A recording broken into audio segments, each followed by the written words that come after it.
Bismillahirrahmanirrahim. Assalamualaikum warahmatullahi wabarakatuh.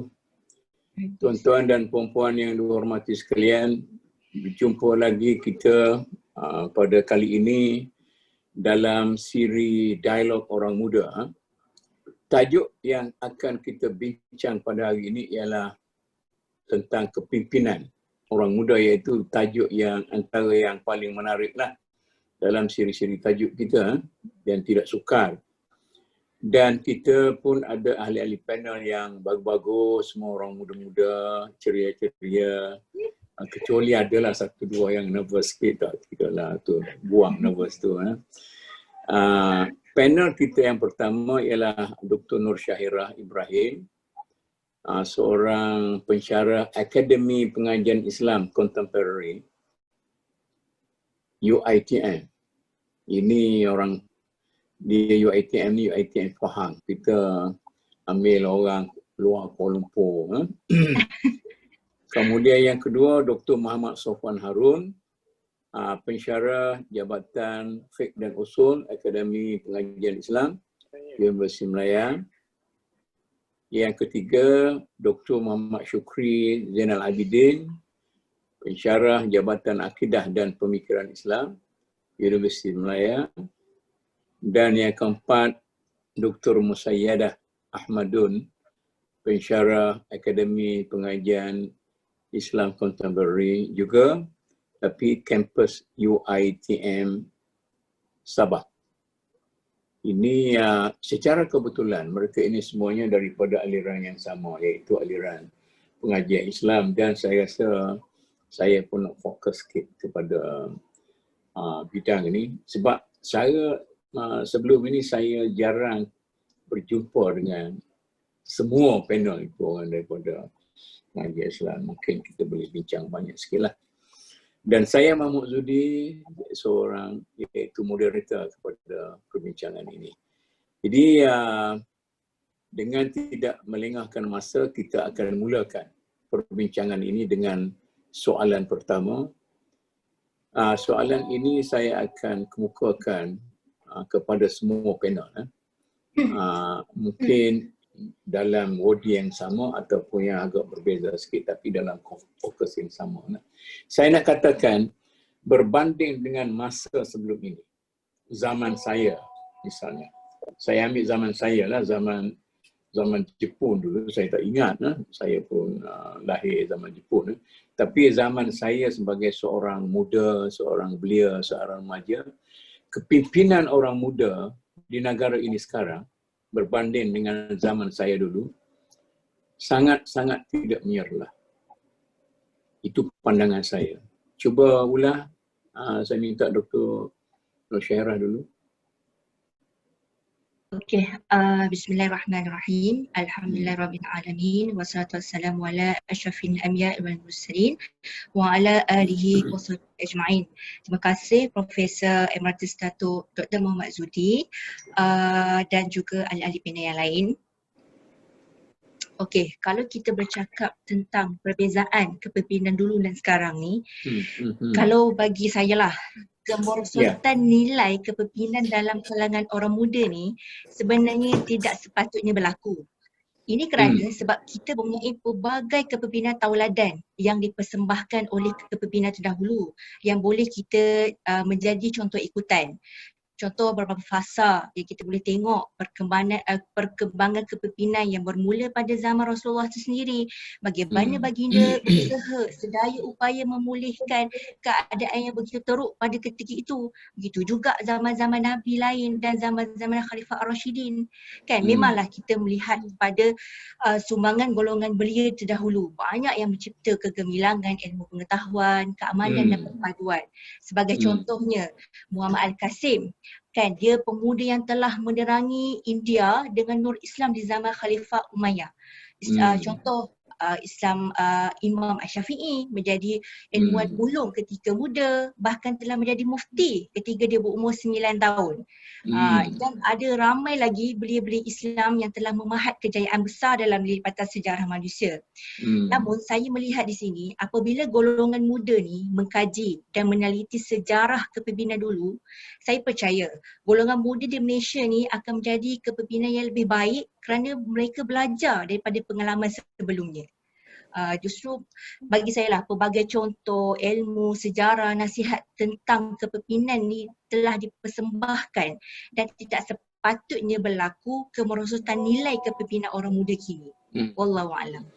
Itu secara teorinya yang Dr. Nusyairah kata tu sepatutnya tidak berlaku, tetapi sebenarnya berlaku.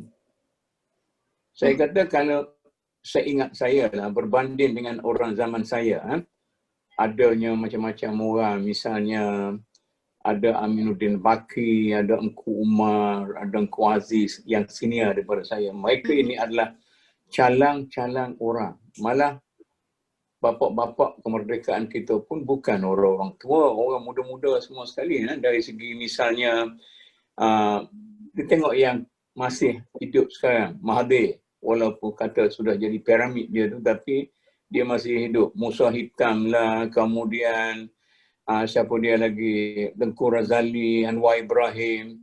Ini geng-geng zaman senior sikit daripada saya ni kan. Macam mana Dr. Sofwan? Baik, bismillahirrahmanirrahim. Alhamdulillahirabbil alamin wassalatu wassalamu ala asyrafil anbiya'il mursalin wa ala alihi wa sahbihi ajma'in.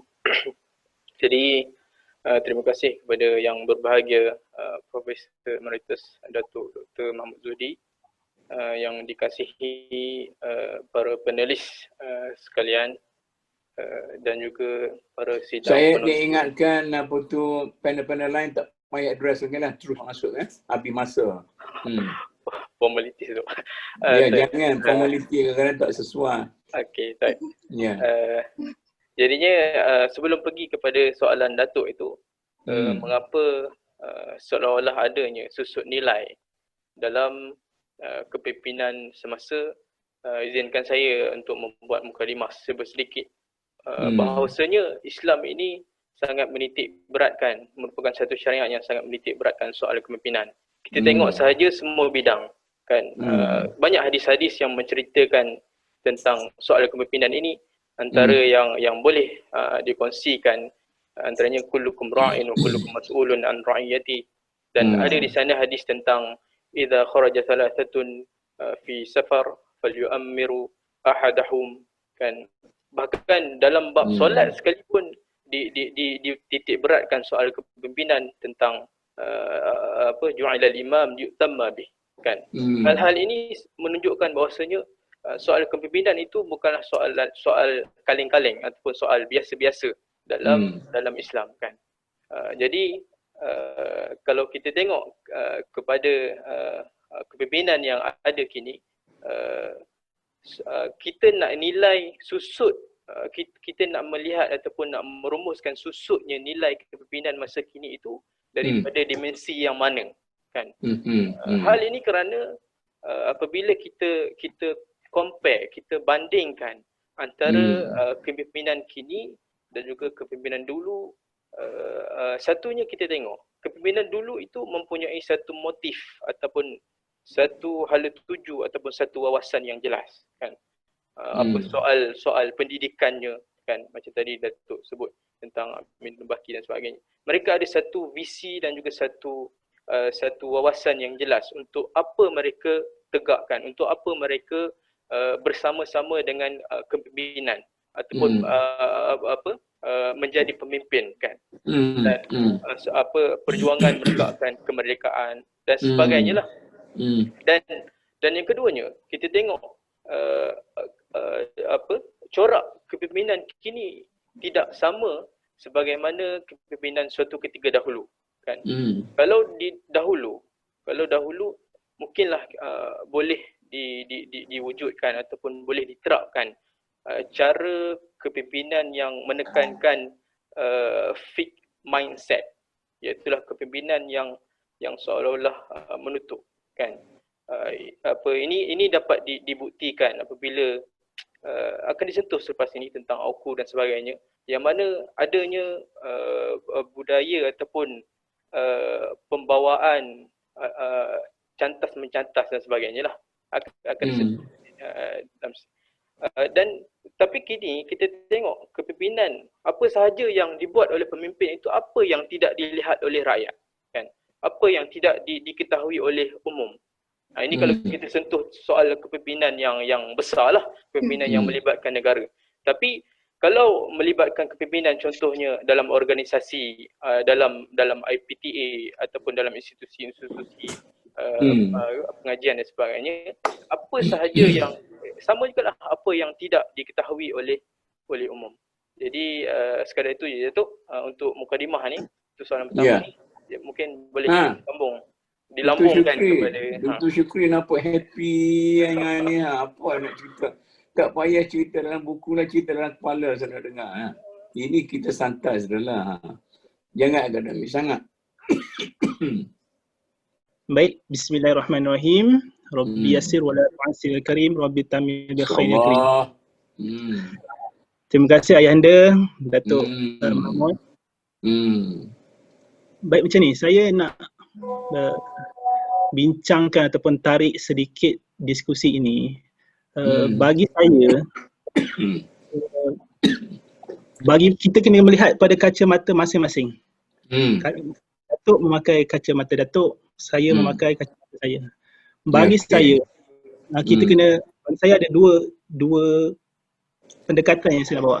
Yang pertama, ya betul, ada betulnya, ada sahihnya pimpinan orang muda semakin merosot ataupun secara tidak menyalah, kita panggil tidak menyalah, merundum dan sebagainya oleh beberapa sebab.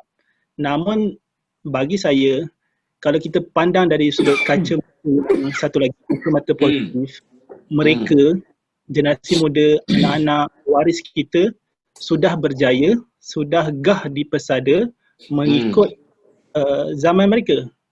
Maknanya jika saya tanya kepada generasi atas saya, jika saya tanya atas saya, dia akan jadi wording yang sama, iaitu generasi saya adalah lebih baik daripada generasi bawah. Generasi atas lebih baik daripada generasi bawah. Saya nak sebut sini maknanya mereka berjaya berdasarkan zaman mereka. Namun adalah beberapa perkara yang perlu kita teliti, perhalusi. Macam saya, walaupun saya seorang muda, dalam masa sama saya adalah seorang senior kepada adik-adik ataupun legasi bawah. Bagi saya, mereka mungkin tidak kehadapan, tidak terselah, tidak gah seperti mana zaman kami adalah disebabkan beberapa faktor. Contoh mudah adalah mereka tidak dibimbing, ada dua perkara, tidak dibimbing oleh generasi-generasi senior ataupun mereka bermain dalam kelompok mereka sendiri. So itu bagi pandangan saya lah. Maknanya di sini ada masa mereka merundum, ada masa mereka gah ataupun bersinar dalam kelompok mereka sendiri. Sebab kita tahu generasi sekarang dia akan berubah. Generasi semakin generasi melibatkan gadget, melibatkan IT yang tinggi. Maknanya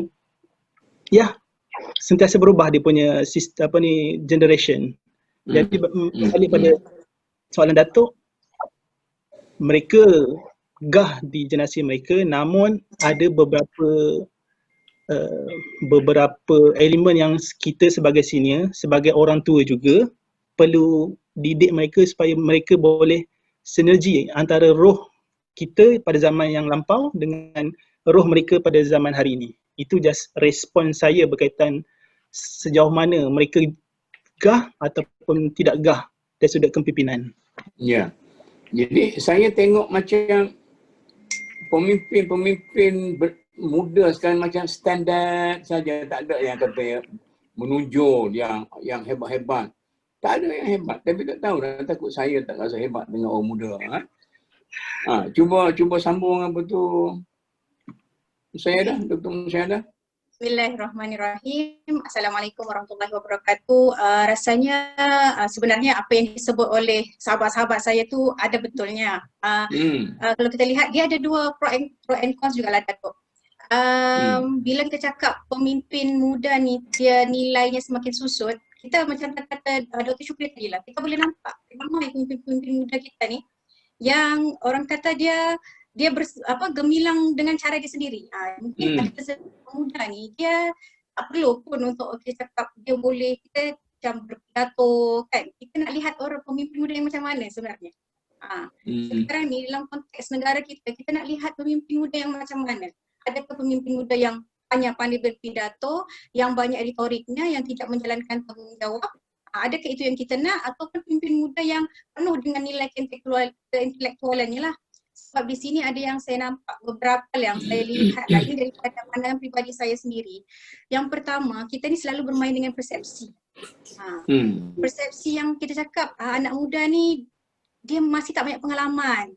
Dia kurang bijak dalam menentukan sesuatu, menyelesaikan sesuatu permasalahan. Dia macam contohnya dalam sudut kita nak buat dasar pun, kalau kita tengok di negara kita pun sebenarnya masih lagi dipegang oleh golongan-golongan tua sebenarnya. Untuk hadapkan anak muda tu agak susah, agak payah. Dia ada barrier di situ. Itu yang kita lihat sekarang ni, anak muda lebih selesa dengan cara mereka. Macam kata Dr. Syok tadi, diorang selesa untuk bercakap di media sosial, dekat Facebook, dekat Instagram. Diorang ada rasa ketidakselesaan untuk bersama-sama membincangkan kalau isu-isu yang besar ni ataupun dasar ni bersama golongan, orang cakap golongan-golongan sini, sebab mereka rasa diorang masih rendah lagi dan kita masih berpersepsi bahawasanya orang muda ni dia masih tidak bijak. Dan itu yang membuatkan semangat pemimpin muda ni dia jadi orang cakap dia rendah lah. Contoh dalam keadaan kita nak bercakap begini ni pun dengan Datuk ni pun kita rasa betul ke tak aku cakap ni. Pemimpin muda sendiri pun akan rasa macam tu. Dan yang kedua Datuk, yang saya nampak sebenarnya kenapa pemimpin muda ni tak serlah sekarang, antara satunya juga family itu sendiri. Kita ni orang cakap kita kena balik ke grassroots kita. Kita kena lihat kadang-kadang keluarga ataupun orang terdekat ni melarang anak-anak mereka sendiri untuk jadi pemimpin. Tidak perlulah untuk jadi pemimpin-pemimpin besar ni, sebab kalau kita lihat pun, kalau contohnya kan banyak kerajaan-kerajaan, government mengadakan kepimpinan muda untuk anak-anak muda kan. Tapi ada satu ni, dia akan rasa tak perlu pun. Sebabnya kalau kau jadi pemimpin pun, situasi masa kini tu tak akan sama, tak akan berubah pun. Sistem politik pun tidak akan berubah. Apa yang kau boleh ubah? Macam tu. Lepas tu yang ketiga Datuk saya lihat adalah disebabkan kadar pengangguran tu menyebabkan juga nilai kepimpinan tu susut. Sebab saya pernah tanya dekat kawan saya, hari itulah baru bincang dengan dia. Saya tanya sebab dia hidup memang dalam politik sepenuhnya. Dia anak muda yang sangat orang kata mampulah, berkaliber lah kita nampak. Tapi dia cakap dengan saya, bila kita nak masuk dalam dunia politik ni, terutama yang anak muda ni, dia mesti ada satu orang cakap, mesti ada support sistem terutama ekonomi yang kukuh. Sebab kita lihat tu sekarang Datuk, kita punya kepimpinan politik kita pun sekarang ni pun tidak masih goyah lagi kan. Bila anak muda tu masuk dalam sistem politik, kita ni Datuk anak muda ni dia baru nak hidup. Mungkin kalau orang-orang tua dia dah ada aset-aset dia. Macam tu kan, anak muda ni baru membangun. Pada saya itu juga antara salah satu menyebabkan kemerosotan nilai kepimpinan anak muda. Itu antara pandangan saya lah Datuk. Ya, jadi nampaknya semua mengakui bahawa kepimpinan anak-anak muda sekarang ini berbanding dengan kepimpinan anak muda dulu tu berbeza kan? Mana saya masih ingat bagaimana arus yang dibawa oleh, katalah ini kata yang orang paling cepat kenal ialah misalnya arus pemikiran yang dibawa oleh Aminuddin Baki. Walaupun dia meninggal masa muda, tetapi kesan kemudian diikuti oleh Engku Umar, kemudian Engku Aziz pada di situ, kemudian ramai lagi lah yang Awan Haq Saleh, semua ni adalah para pemimpin satu zaman yang mempengaruhi masyarakat. Tapi sekarang ni tak ada tengok dalam bidang politik. Yang duduk jadi pemain politik sekarang ni siapa dia? Yang tua-tua bangka semua ada tu. Betul. Yang nak jadi Perdana Menteri, yang lama-lama duduk bawah-bawah nak tumpang, nak jadi Perdana Menteri, yang nak rebut. Jadi kita orang muda jadi penonton. Saya rasa kalau saya orang muda dulu, saya bangun Kalau saya dulu orang muda, sekarang orang tua dah. Saya bangun mempersetankan semua apa ini orang-orang tua ni berebut nak kuasa. Ini bukan nak apalah. Okey, kalau macam tu, saya nak buka sikit lagi. Cubalah sebut 1-2 orang dalam bidang apa pun. Orang muda zaman sekarang yang boleh kita iktiraf sebagai seorang pemimpin yang berkaliber. Misalnya nak tanding dengan Mahathir, nak tanding dengan Musa Hitam, nak tanding dengan Anwar Ibrahim, nak tanding dengan tadilah semua sekali. Cuba sebut yang saudara-saudara sekarang ni, generasi sekarang ni rasa ini pemimpin saya nak tunjukkan. Siapa sajalah.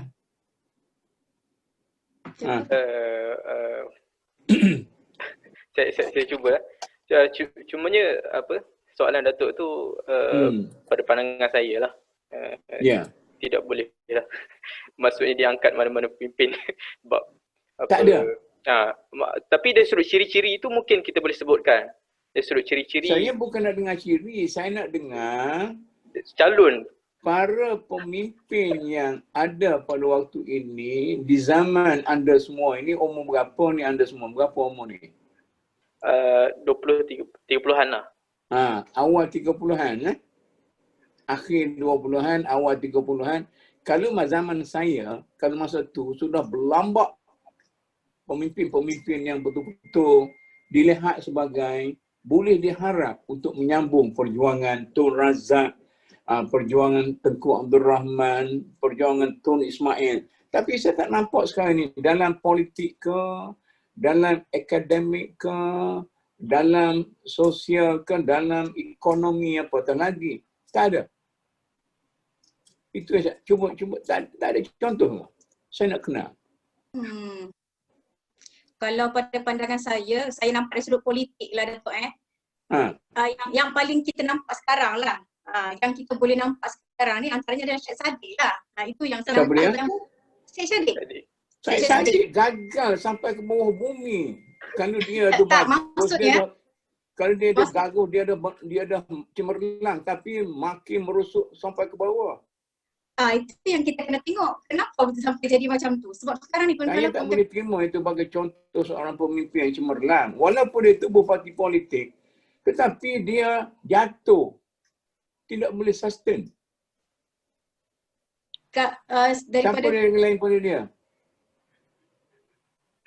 Saya kalau daripada sudut saya pun tak pasti siapa yang ni kan. Kalau macam kita, ini pandangan saya lah Datuk. Kalau daripada saya, kalau daripada pandangan saya memang nampak dari sudut akademik lah. Ustaz Ramadan Fitri.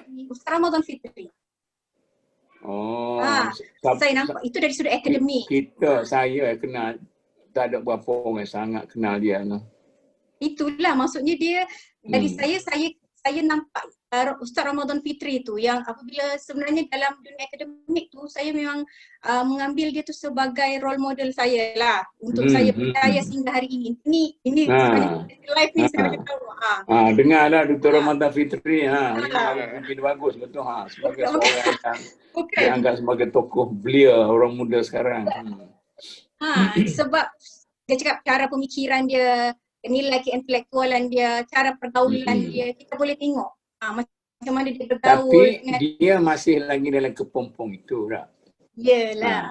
Tapi kalau dulu kita sebut kata Anwar Ibrahim, orang tua pun kenal, orang muda pun kenal, budak pun kenal, orang dewasa pun kenal. Saya nak contoh-contoh. Kalau Khaku Aziz macam tu juga.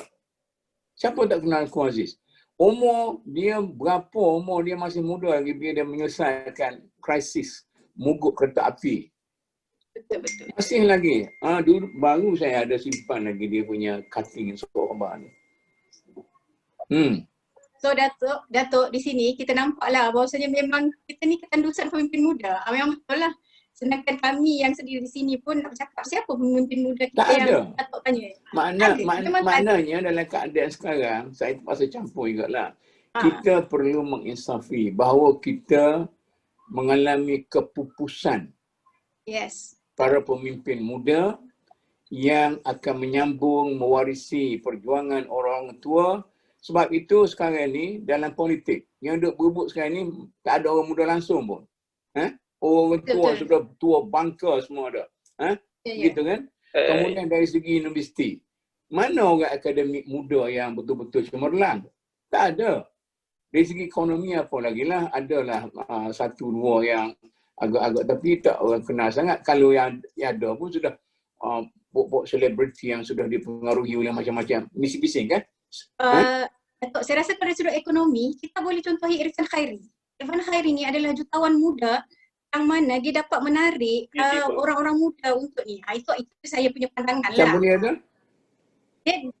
Irfan Khairi, dia memang terkenal dari sudut, dia memang jutawan lah. Dia dari sudut bisnes dia. Kalau nak banding itu mungkin ada lah sikit zaman-zaman ni kan? Datuk, saya ingin menambah. Itu kalau kita lihat, kesimpulan tadi kalau kita lihat secara menyeluruh begitulah. Tapi kalau kita pergi kepada faktor ataupun apakah perkara yang menyumbang kepada itu, kita tengok kita tak nak bincang, kita tak nak bincang lagi apa faktor menyumbang. Kita nak cakap tentang realiti, ada tak ada. Kalau tak ada, kita kena cari sebab. Antara perkara yang membawa kepada realiti sedia ada itu, kita tengok kepada faktor-faktor yang sedia ada. Kan? Kita mempertanya atau kita mempersoalkan apakah disediakan ruang ataupun peluang ataupun macam contohnya tadi kan, penyelesaian kepada krisis kereta api itu. Itu zaman itu. Kalau zaman sekarang, kalau ada isu-isu yang sebegitu, apakah cadangan daripada anak muda ini akan diiktiraf sekiranya anak muda itu memberi cadangan, apakah diiktiraf anak muda itu ataupun orang lain yang dapat nama? Tengok, saya bagi contoh. Sekarang ni krisis politik sampai kepada peringkat nak gantung perlembagaan. Mana suara orang muda yang nak bagi teguran kepada orang tua sampai biar orang tua terasa segan sikit? Tak ada. Jadi masing-masing, saya sokong ni, saya sokong. Hanya boleh menjadi penyokong yang pasif. Tak ada. Bukan orang tak bagi peluang. Zaman kami dulu, peluang lebih sempit daripada sekarang. Peluang lebih sempit. Bagaimana tokoh-tokoh dulu nak mencari kedudukan tu, nak mencari sokongan. Oh susah. Kerana baca, siapa dia baca apa tu, memori siapa dia lah. Saya tengok Datuk Asri. Baca. Datuk Asri menulis tentang bagaimana dia mengembangkan PAS. Perjuangan PAS masa dia masih muda. Gatih kayuh basikal. Bukan macam kita sekarang. Mana ada habis-habis kita ada apa tu? Taksi. Kayuh basikal daripada Kuala Terengganu pergi ke Kota Baru, kayuh basikal. Boleh faham, boleh fikir. Itulah Datuk, bila kita cakap nampak sangat jurang perbezaan tu kan, macam kata Datuk dulu, kalau orang dulu kayuh basikal, orang-orang sebelum kemerdekaan macam mana pemuda-pemuda semangat orang cakap sama-sama berjuang kan. Saya punya pandangan ini, pandangan peribadi saya. Saya rasa anak muda sekarang ni dia kurang percaya diri. Bila dia nak melontarkan satu idea, dia rasa macam, sedangkan kita pun, contohnya macam saya, ini saya punya pengalaman sendiri. Bila kita duduk dalam meeting, kita duduk dalam meeting, okay, doktor, ada prof Madia. Doktor yang junior ni, kita akan rasa macam, kita ada Profesor Madia daripada kalangan orang muda berlambak lebih banyak pada durian yang tak boleh jual tu. Itu saya punya pandangan lah Datuk, sebab kurang percaya diri. Satu lagi, kita terlalu selesa sangat. Kita dah ada semua. Kadang-kadang bagi serta-serta pemuda ni, perlu apa aku nak bincang hal-hal dasar, biar mereka je lah. Macam tu. Bagi kita yang itu pandangan peribadi saya. Yang penting aku punya hidup dan ni makan, aku ada gaji setiap bulan, contohnya. Dia tak ada secara saya nampak lah yang saya ni, itu pandangan saya. Sudah berada dalam zon selesa. Orang lain macam mana? Okey Datuk. Sedikit Datuk. Okey. Tu Nur Syahirah duk goyang-goyang nak bagi tahu apa Nur Syahirah. Okey, kalau pendapat saya pula, saya melihat kepada dia macam ni Datuk. Kiranya macam kalau kita nak memberi pandangan, kadang-kadang pandangan kita tu tak didengari. Banyaklah faktor, contoh macam dalam organisation kita sendiri pun macam anak muda ni dia anggap macam yang Dr. Musaidah tadi tak ada pengalaman. Dan walaupun kita ada ilmu sedikit dan kita ada pengalaman sedikit di luar atau di mana-mana, mungkin dalam kehidupan kita, dan kita boleh bercakap lah, memberi pandangan dan sebagainya, kadang-kadang dia tolak mentah-mentah. Jadi macam mana kami nak membangun? Macam mana kami nak mempermamikan kaliber kami sebagai pemimpin?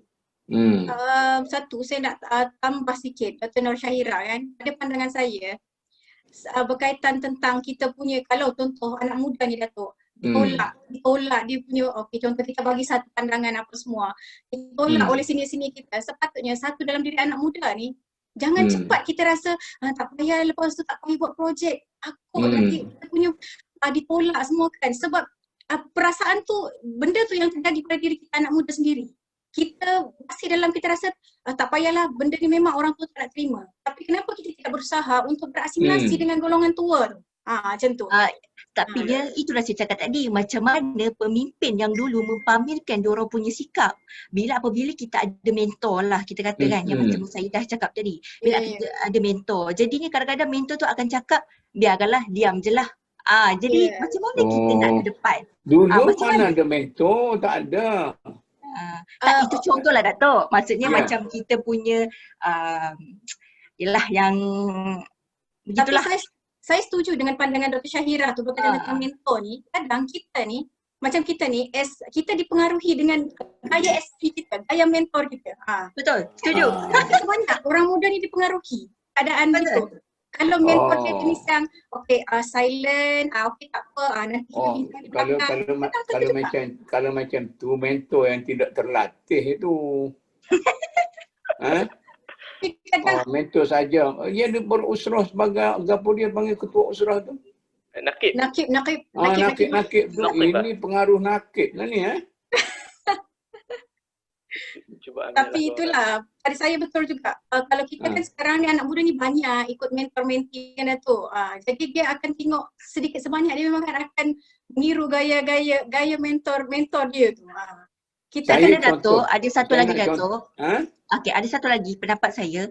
Contohnya macam, bukanlah nak kata hal politik, tidak. Tapi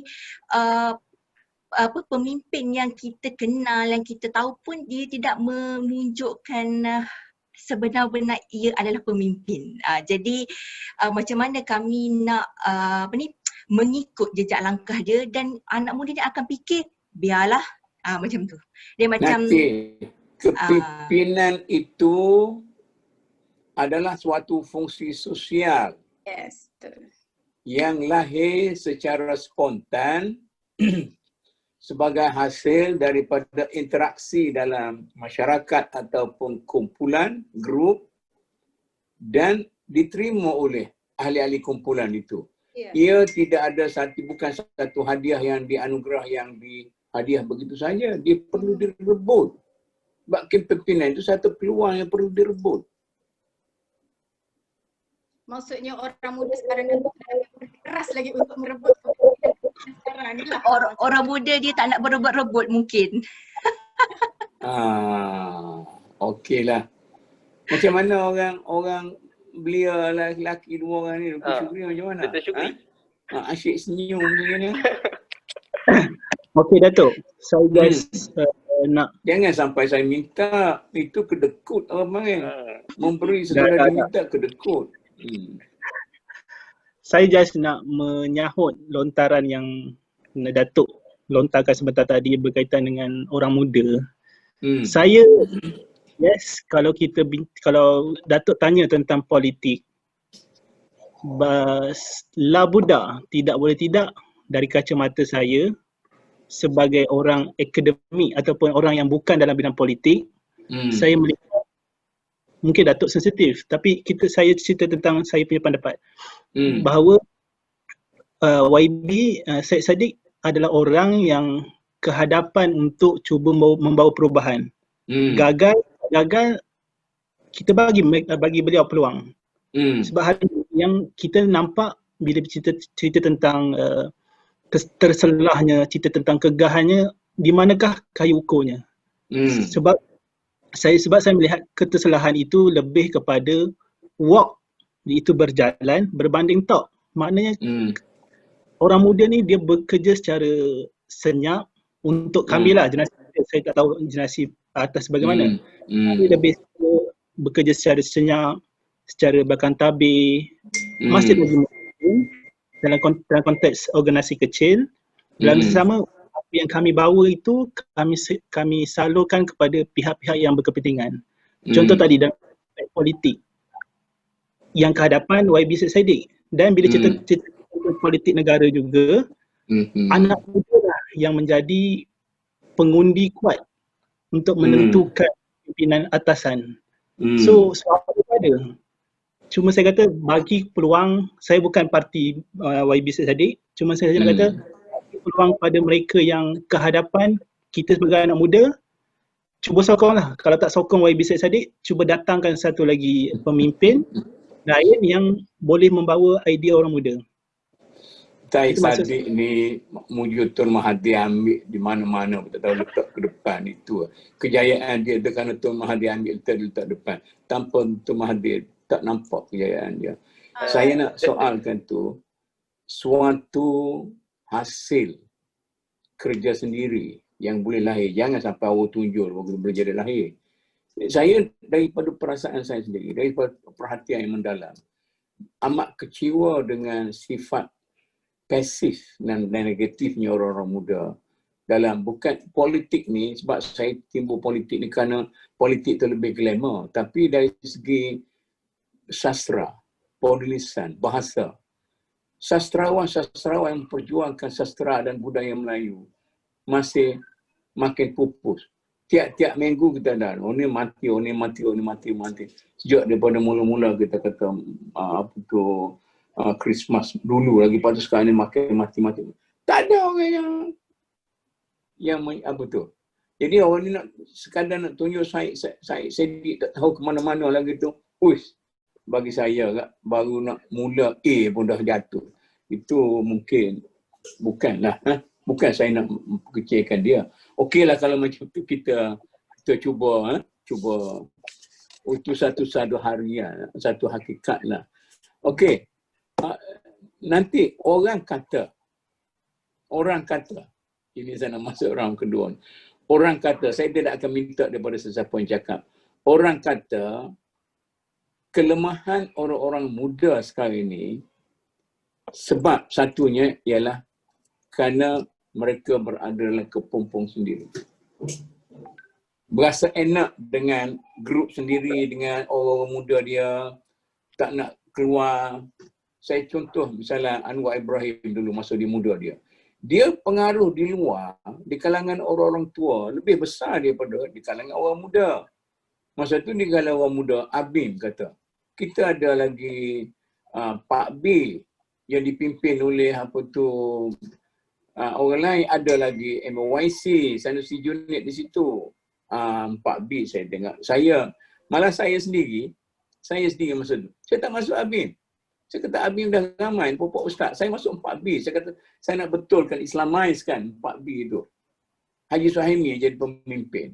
Jadi ini yang kita nak. Jadi sekarang ni tak nak keluar daripada kepompong. Kalau contoh saya sebagai seorang pelajar agama, saya tak pergi ke duduk 4B tu. Orang kata 4B tu 4 orang yang hawa-hawa macam tu. Tapi saya kata pokok awak Abim ni, pokok ustaz ramai. Saya nak duduk di lain. Betul kata dok. Kepompong anak-anak belia yang hidup dalam satu standard yang sama itu menjadi satu kepompong yang menyebabkan orang tak nak keluar. Siapa nak respon? Ben, okay, saya cuba dulu. Okey. Tak payah kata saya cuba jawab tu dah lah. Macam ni Datuk. Pagi saya bercerita tentang pengalaman Datuk, cerita tentang pengalaman Datuk. Saya bercerita tentang pengalaman, reality. Ini bukan falasi. So, apa yang menyebabkan saya dan mungkin segelintir kawan-kawan saya berada dalam kelompok orang muda sahaja sebab kami tidak diberi peluang untuk bersama dengan kepimpinan orang tua. Saya minta izin lah untuk menggunakan kepimpinan orang tua. Saya bagi contoh, macam tadilah ada 3 perkara saya nak bawa, contoh yang dekat dengan diri saya. Pertama tadi saya dah cerita tentang aspek politik. YB Said Saddiq dilantik untuk menjadi Menteri Belia Sukan. Pada usia muda sahaja pun mendapat kritikan. Sedangkan itu memang portfolio orang muda. Kenapa orang-orang yang lain untuk berbicara tentang aspek portfolio orang muda? Itu satu. Yang kedua, tentang diri saya, ketika mana saya dalam bidang akademik, ketika mana saya terlibat dalam penyelidikan, saya diamanahkan oleh bos saya lah, Datuk Kenal, bos saya untuk mengetuai penyelidikan. Namun ada suara-suara pihak pengurusan yang tertinggi yang mengatakan, layak ke Syukri untuk memegang ketua penyelidikan? So di situ nampak peluang saya sebagai orang muda tu dicantas awal. Sedangkan orang tua lain juga membenarkan saya untuk turut serta. Itu yang kedua. Yang ketiga pun sama. Dalam soal pentadbiran, untuk saya menggilap kepimpinan, untuk mendapat pengalaman daripada orang-orang yang senior, saya cuba untuk masuk dalam bidang pentadbiran pun sama. Awal-awal dicantas, ditolak, bukan cantas, disekat. Sedangkan macam mana saya nak belajar tentang kepimpinan, macam mana saya nak meniru pengalaman-pengalaman mahal orang-orang senior, sedangkan peluang itu dah sangkut. Sebab tu saya kata tadi, peluang orang muda tu sedikit rendah. Alhamdulillah lah, saya sendiri bersama Datuk dalam Pondok Perdana, Datuk bagi peluang untuk bantulah, bukan memimpin, membantu. So Datuk sendiri orang yang triple senior, guru kepada guru kami, pun memberi peluang untuk orang muda bersama tentang kepimpinan, tengok corak bagaimana memimpin, bagaimana nak urus orang-orang besar. So pengalaman tu penting. Tapi hari ini kebanyakan adanya jurang seperti mana siri dahulu, jurang antara orang muda dengan orang tua itu ada, sehingga menyebabkan kami orang muda sukar nak belajar tentang kepimpinan, sukar untuk duduk sama dalam round table dengan pemimpin-pemimpin senior, dan sukar untuk membagi idea dan sukar untuk menjadi seorang pemimpin. Itu saya sebut. Poin saya adalah bagilah peluang kepada orang muda untuk keluar sedikit kepada masyarakat, jadi ketua kampung ke apa, untuk sama-sama memimpin organisasi yang dalamnya ada pelbagaian usia, ada kanak-kanak, remaja, orang tua dan sebagainya. Izinkan saya menambahlah poin Dr. Syukri tu.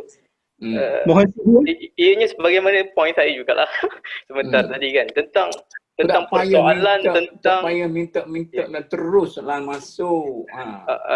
Hormat orang tua.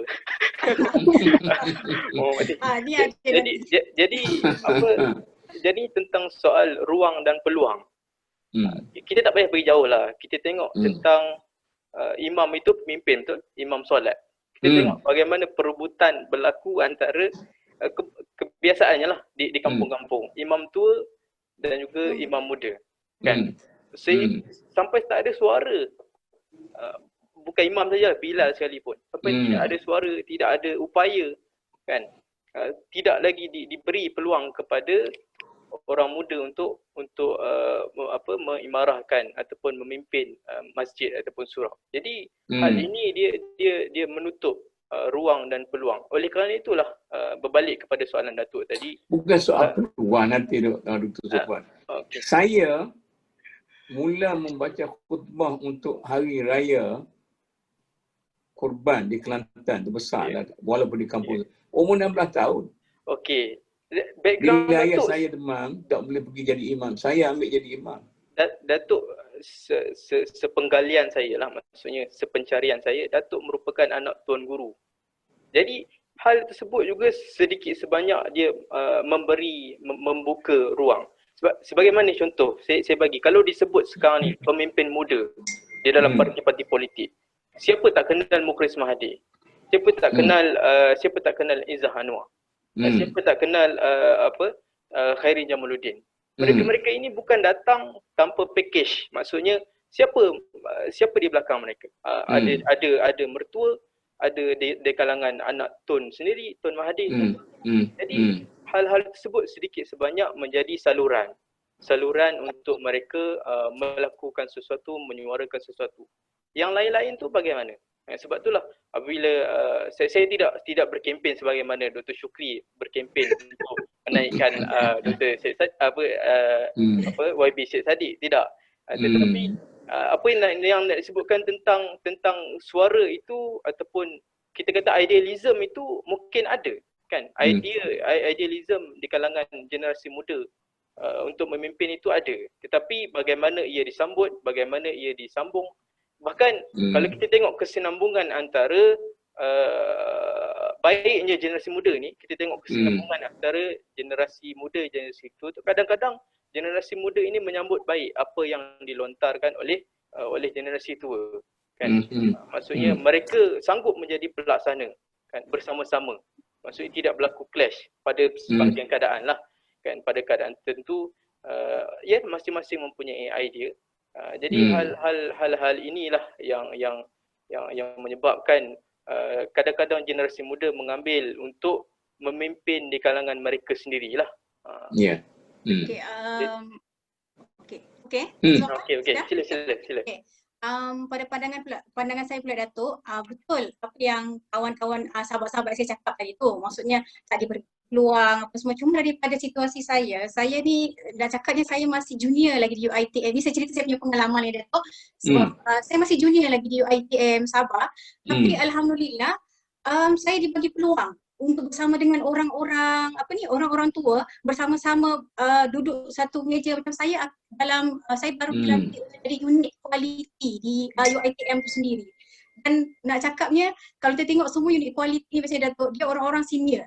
Kita ni orang muda yang tak tahu berkaitan tentang UiTM, yang kita memang hidup selamanya, hidupnya matinya UM. Kita tak tahu macam mana cara UiTM tu, tapi kita diberi peluang. Pada saya kita kena lihatlah dalam setiap organisasi tu macam mana pemikiran orang-orang dia. Adakah dia, cakap maksud saya masyarakat dia, orang-orang tua dia, adakah dia rasa nak bersaing lagi dengan anak muda ni, cakap tak boleh ni, nanti anak muda ni lebih daripada aku. Adakah itu mungkin ada satu sebab juga Datuk? Itu antara satu sebab jugalah yang kita nampak. Sebab kalau saya lain sikit. Sebab di UiTM Sabah ni, diorang bagi kita, anak muda ni bagi peluang yang sangat besar. Duduk dengan diorang. Dan diorang pun berbincang dengan kita, ibarat kita ni ibarat anak diorang. Macam saya tak faham pun apa yang contoh UiTM punya ni lah, bilang kualiti semua, tapi saya ajar daripada satu dan satu lagi, apabila kita anak muda ni dah dibagi peluang untuk duduk bersama-sama dengan orang-orang sini daripada kita kena berusaha lebih. Kita tak boleh, aku tak tahu inilah, aku tak faham yang ini, kita tak pergi bertanya dan orang pun tak tahu apa yang kita nak sebenarnya. Itu pandangan saya lah. Okey, Syairah tadi lagi Okey, saya sebenarnya ada idea tapi kawan-kawan saya dah cakap lah. Tapi ada satu benda lah yang saya lihat di sini, kesimpulan daripada kawan-kawan, sebenarnya setiap kumpulan ataupun golongan muda dan tua ni dibentuk oleh pengalaman yang berbeza sebenarnya. Cara mereka membesar dan melaksanakan tanggungjawab tu. Jadi sebenarnya kalau kita tengok pemahaman generasi dahulu tentang kehidupan dengan apa yang difahami oleh generasi kini, walaupun hakikatnya sama tetapi tak serupa. Perbezaan pemahaman ni mengakibatkan wujudnya jurang yang semakin dalam dan semakin generasi ni tak dapat lagi memahami hati budi sama mereka. Sampaikan orang tua ni macam mereka ni tak layak untuk memberikan nasihat pada generasi muda kontemporari. Dan generasi muda pula tak perlu mendengar pandangan generasi dahulu. So, benda perbezaan inilah yang sebenarnya menyebabkan gaung yang terus meluas dan terus dalam. Dan kalau kita tengok statistik kan, Prof, daripada World Population Prospect pun 2017 division, kita tengok semakin tahun semakin ramai sebenarnya generasi tua. Maksudnya dalam statistik ni kita mungkin pada tahun 2030 kita ni meletakkan Malaysia ni dalam kategori negara yang berstatus negara tua.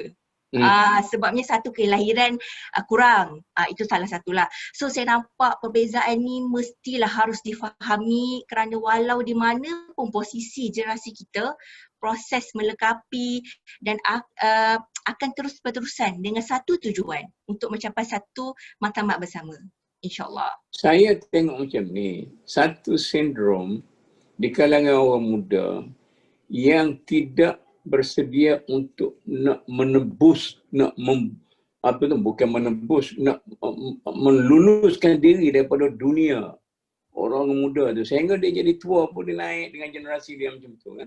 Jadi kita kata berapa ramai para pemimpin pertubuhan belia yang ada dalam masyarakat kita, lepas daripada habis tempoh kepimpinan belia tu, dia habislah. Kan tak?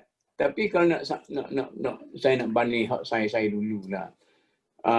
Saya cerita Anwar berhenti daripada memimpin ABIN masuk politik.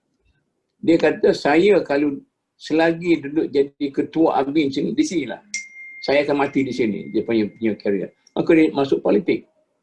Itu sebagai satu contoh saya tahulah. Tun Mahathir dalam buku dia kata kepimpinan itu perlu direbut. Jangan kita tunggu orang bagi. Dia kata kerana sudah menjadi tradisi dalam politik Malaysia pada waktu itu, kepimpinan akan diserahkan kepada orang-orang anak-anak ningrat seperti Tengku Razali, tentu apa semua sekali. Saya rasa saya berhak, maka saya terpaksa rebut. Berusaha untuk merebut. Tapi adakah di kalangan anak muda kita, kalau nak sebut Syed Siddiq lagi, itu diberi oleh orang tua. Bukan yang cari sendiri. Bila lepas sendiri tak survive. Okey Datuk. Patut Dr. Syukri kata apa, hey Syed Siddiq turun, aku pimpin pula. Okay, Prof, insyaAllah, dalam kalangan kami ni nanti insyaAllah, Prof. Ada komen tentang apa statement tersebut. Mungkin ya, daripada peramatan dan pemerhatian saya. Kita mengambil contoh Anwar Ibrahim, Datuk Seri Anwar Ibrahim itu, sebelum dia ke arena politik, dia telah memimpin ataupun telah mengetuai ABIM itu sendiri. Itu merupakan satu platform sebelum benar-benar mencebur dalam arena politik. Dan kalau kita tengok pada hari ini, kita tengok generasi pemimpin yang ada pada hari ini menyokong pandangan Datuk tadi itu, Syed Saddiq itu diberi. Apakah organisasi ataupun apa kita kata second line yang dipimpin oleh beliau sebelum terjun ke arena politik, kan? Kebanyakan yang sahabat-sahabat saya lah yang ada dalam arena politik pun sekarang ni, mereka daripada kepimpinan persatuan-persatuan di peringkat IPTA, keluar je daripada IPTA, tidak menyertai mana-mana NGO ataupun mana-mana badan, tetapi sebaliknya terus lompat ke dalam arena politik menjadi setiausaha dan sebagainya. Itu satu. Dan yang keduanya, kita tengok penonjolan yang kurang dalam kalangan pemimpin muda juga adalah soal seniority. Kita tengok kita kena akui bahawasanya peluang dahulu juga susah, tetapi kita tengok satu padang yang sama, iaitulah landscape politik Malaysia. Player dahulu yang mungkin kita kata kurang yang menyertai politik. Tapi sekarang ni berlaku lambakan. Dan politik ini Datuk tidak sama sebagaimana padang bola. Yang mana padang bola itu sekiranya playernya telah meningkat usia, performanya boleh dilihat, boleh dinilai oleh jurulatih, maka dia akan retire. Itu kabur dia akan retire. Saya nak bagi contoh lagi kan.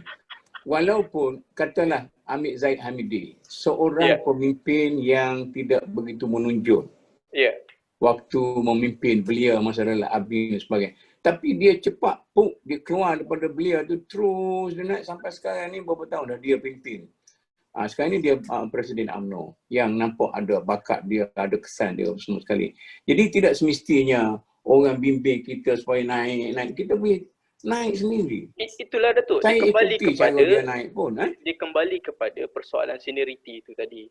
Kalau kita lihat sekarang, kalau contoh nak bertanding untuk terus menjadi presiden, contoh presiden mana-mana lah, PAS ke UMNO ke dan sebagainya, kita tengok apakah ruang itu disediakan ataupun diberikan? Tidak, kan? Sebab itulah tidak ada siapa pun pemimpin yang ada sekarang ni yang disediakan. Dia naik sendiri. Ya, sebab di masa yang lalu kita kata pemimpin ataupun bilangan keahlian itu mungkin tidak seramai seperti sekarang. Tidak ramai seperti sekarang. Sebab tu dia melibatkan persoalan seniority itu tadi. Yang melibatkan dalam politik mesti ada politiknya, kan? Bila kita sebut tentang kepimpinan, dia mesti ada isu-isu politik dalaman. Inilah politik dalam politik. Politik dalam politik, ya Datuk. Mungkin Dr. Musaya dah ada sikit nak tambah tu.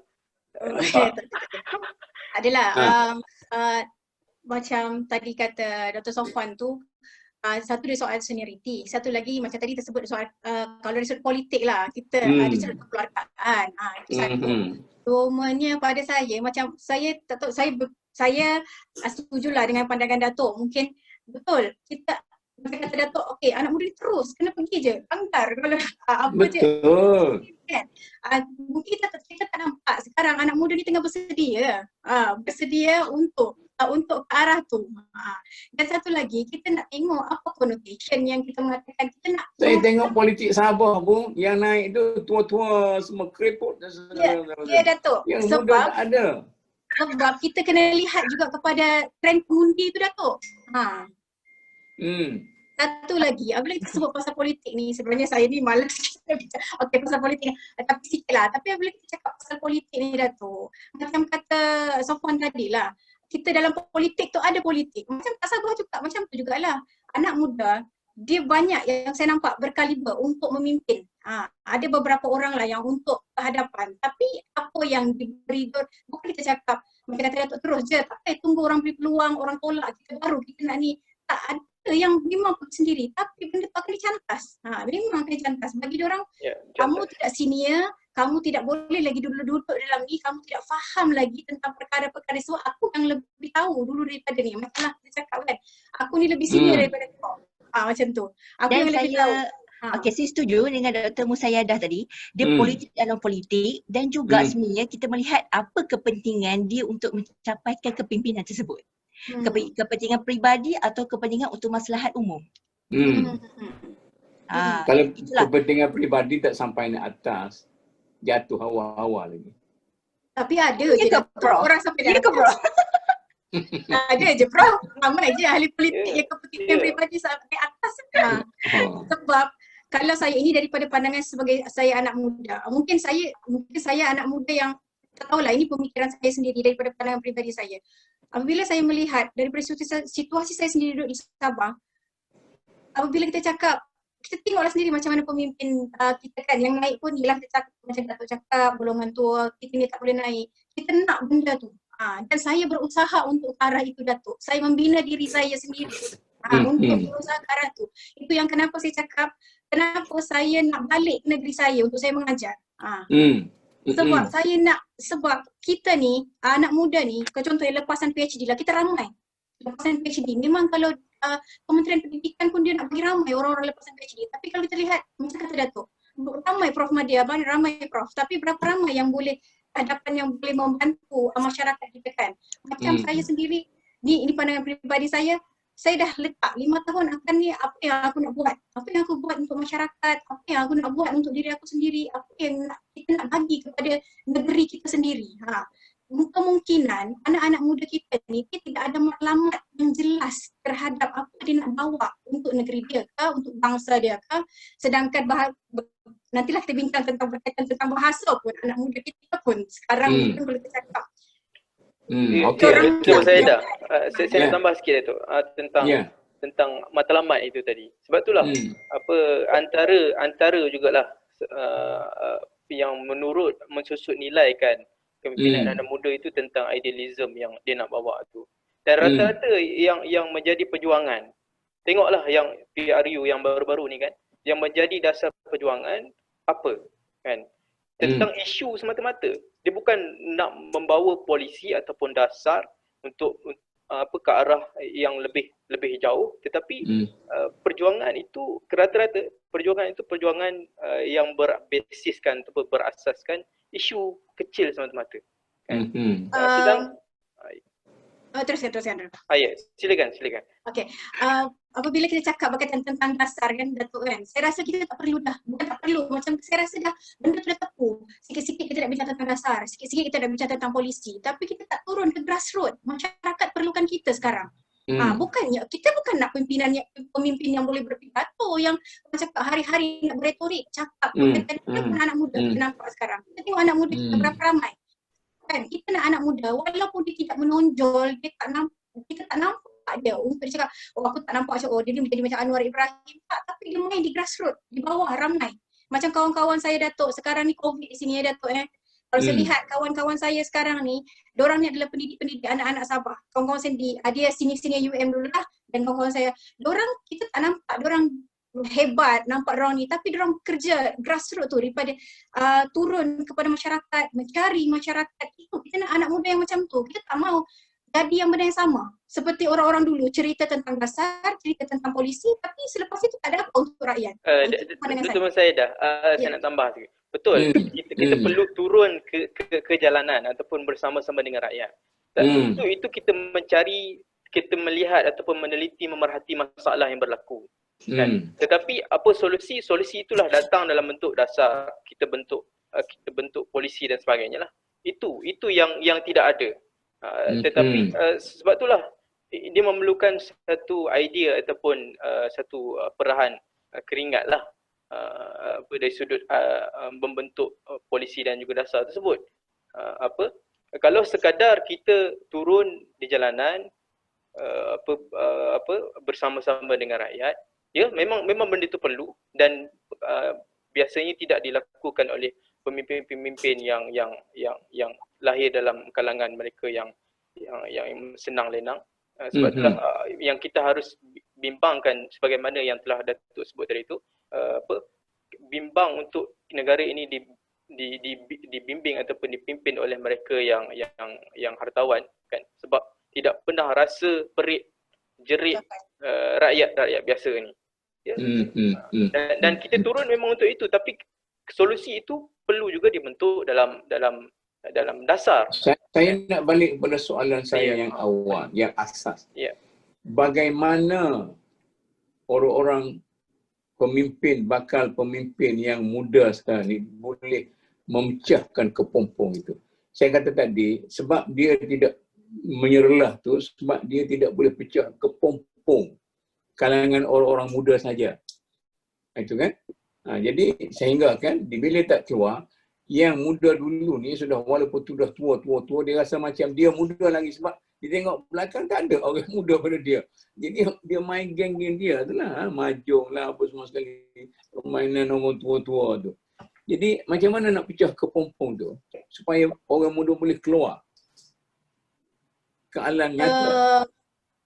Kalau ini pandangan peribadi saya, macam saya cakap tadi lah. Jangan sebut pandangan peribadi, ini dalam forum peribadi macam mana lagi? Tak, maksudnya Datuk bukan. Saya punya pengalaman saya.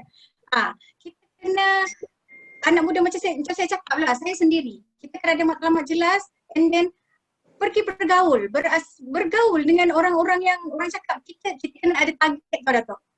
Untuk kita memecahkan kepompong ni, kita kena ada target. Macam kita cakap jugalah kan. Kalau kita nak buat sel, kita kena ada target. Untuk bulan ni kita nak dapat berapa ribu, untuk bulan nanti kita dapat berapa juta, contohnya begitu. So kita anak muda ni, kita kena ada target. Betul ke Syahirah? Betul ke Musyahadah kata anak-anak muda ni tak pandai bergaul, sebab tu tak pandai nak pecahkan kepompong? Okey. Bagi saya lah, untuk nak memecahkan kepompong ni sebenarnya tanggungjawab bersama antara orang tua dengan muda. Sebab dalam psikologi juga dia menyatakan kan, faktor genetik hanya dipengaruhi 20% je, tetapi faktor persekitaran memenuhi 80% dalam kehidupan. So sebenarnya kita lah sebenarnya yang mencorak persekitaran dan situasi tersebut. Apa yang kita nak pada masa depan, apa yang kita nak sekarang. So itu yang perbincangannya lebih kurang sama. Maksudnya yang muda ni lah yang memberi ataupun mendidik anak muda ni untuk memecahkan tu, bagi Nak jalan, mendidik macam bagi mana Nabi Ibrahim? Saya nak cari sekarang ni orang yang ada kapok Nabi Ibrahim di tangan dia. Sekarang kita tidak orang yang ada terdapat. kita tidak ada kapak itu. Kita baru nak pakai Kapok tu Datuk. tu ada Baru bagi nak orang muda. Macam mana Datuk Syukri? kita baru nak memegang kapak pun tak sempat lagi Datuk. Baru nak ni. Kapok Nabi Ibrahim ada? Tak ada. Tak tahu siapa dia. Ha? Takkanlah orang tua nak tunjuk, ini kapok Nabi Ibrahim ada ni. Tidak, Datuk. Dia- Bukan. Okey. Syukri. Tak apa. Sila. Datuk. Datuk Nusyairan. Tidak. Tak. Datuk Syukri. Teruskan. Datuk Syafrin, teruskan. Okey. Okey, saya rasa tak boleh tidur malam kalau tak perjelaskan kepada Datuk satu perkara. Hmm.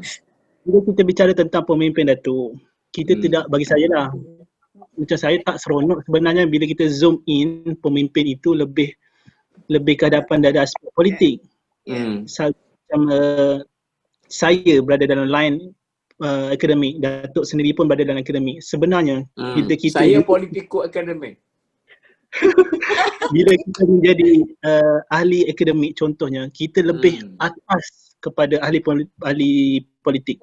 Cuma hari ini bila sebut tentang pemimpin, itu yang terselah. Itulah hero, itulah yang power. Tapi yang kami di belakang, yang membuat yang merancang, memberi nasihat, kami dipanggil sebagai unsung hero. Pemimpin undang. Kami ada, cuma kami macam saya, kami memang tidak berminat dengan politik. Dan hatta hari ini masyarakat muda macam dah muak dengan politik yang berlaku. Kita tengok dalam PRN Sabah pun berapa ramai pengundi yang turun. Semua dah rasa penat. Kami sedang merangka, ada wawasan, berbincang. Cuma kami tidak kehadapan untuk mencari jawatan yang kata ditawarkan oleh Tuan Mahathir. Carilah jawatan. Sebab kami pengaji Islam, kami berpegang pada hadis la tas'alil imarah. La tas'alil imarah. Tak boleh mencari jawatan. Walau bagaimanapun kami pergi ke arah itu. Kami merencana dalam bidang akademik, contohnya saya cuba untuk pecahkan KPI dan mana tahu akan datang 5 tahun akan datang saya memimpin dalam bidang akademik. Benda itu kita Betul.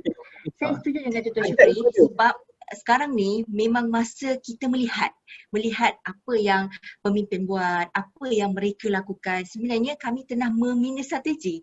Macam mana apabila kami naik nanti, apa yang kami boleh membuat perubahan yang sepatutnya yang perlu buat sekarang.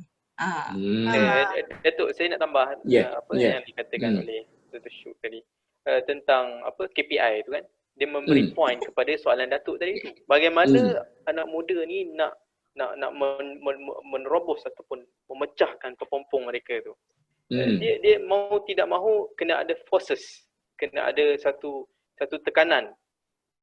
Rasa selesa itu tidak boleh dirasakanlah dalam diri setiap mereka yang bercita-cita untuk menjadi pemimpin, kan?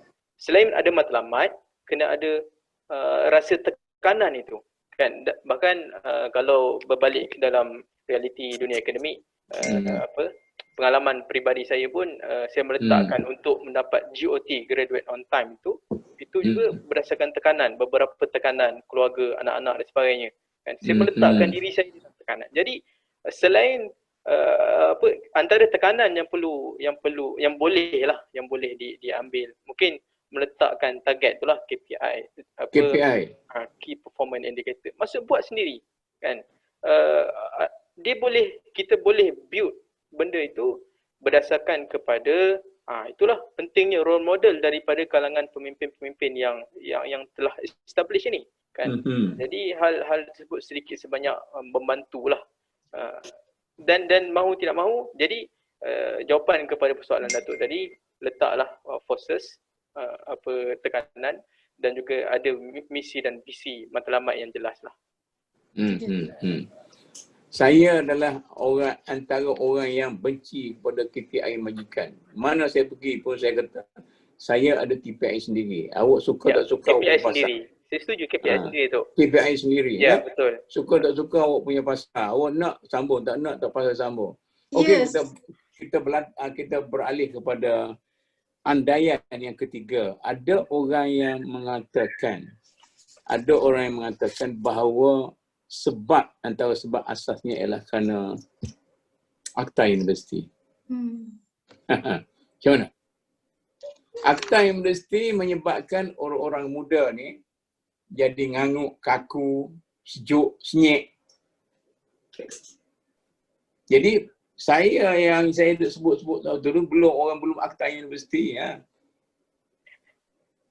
Macam mana? Saya dah mungkin arif dalam akta-akta ni. Tak. Saya tak adalah arif sangat dalam akta ni. Cuma saya hidup. Tak arif tentang Akta Universiti. Tidakkah Saya sekarang ni masih kita tertakluk kepada Akta Universiti? Ya, betul. Betul Datuk. Pindaan terakhir 2018 kan. Betul Datuk. Betul, kita Kemudian? masih terikat. Okey. Pengalaman saya sebab saya hidup dalam akta AUKU tu, saya berorganisasi. Dekat UM saya berorganisasi dengan adanya kekangan-kekangan yang begitu. Tapi ini tak tahulah, pada saya sebenarnya AUKU ni bukanlah salah satu benda yang menghalang anak muda tu sangat untuk dia orang kata dia bersuara ke kan. Dia bukan satu penghalang yang orang cakap betul-betul apabila ada AUKU ni anak muda tak boleh nak memimpin. Itu bukan satu penghalang yang saya nampak untuk anak muda bangkit ke hadapan lah. Sebab kalau kita tengok paling utamanya adalah nilai keintelektualan student tu sendiri ataupun pemimpin di mahasiswa tu sendiri Datuk.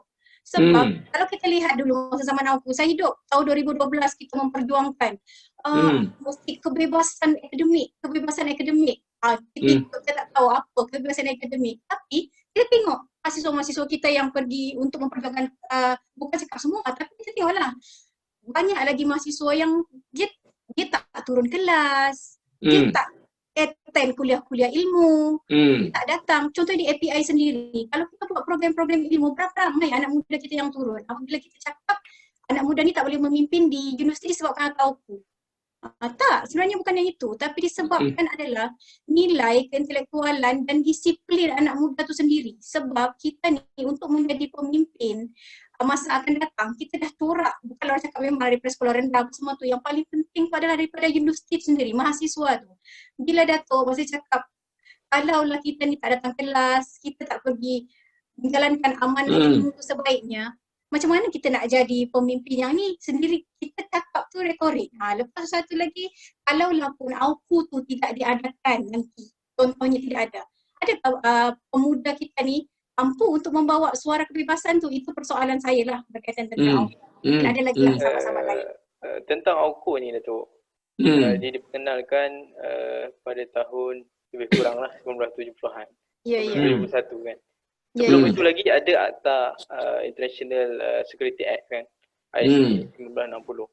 Kan? Kalau kita tengok kesinambungan antara akta ini, antara motif besarnya adalah untuk kalau kita tengok dari dimensi AUKU lah pertama, kita tengok daripada roh yang hendak disapai dalam AUKU itu adalah untuk menyusun atur ataupun mengurus takbir college ataupun universiti dengan baiklah. Itu kalau dimensi itu.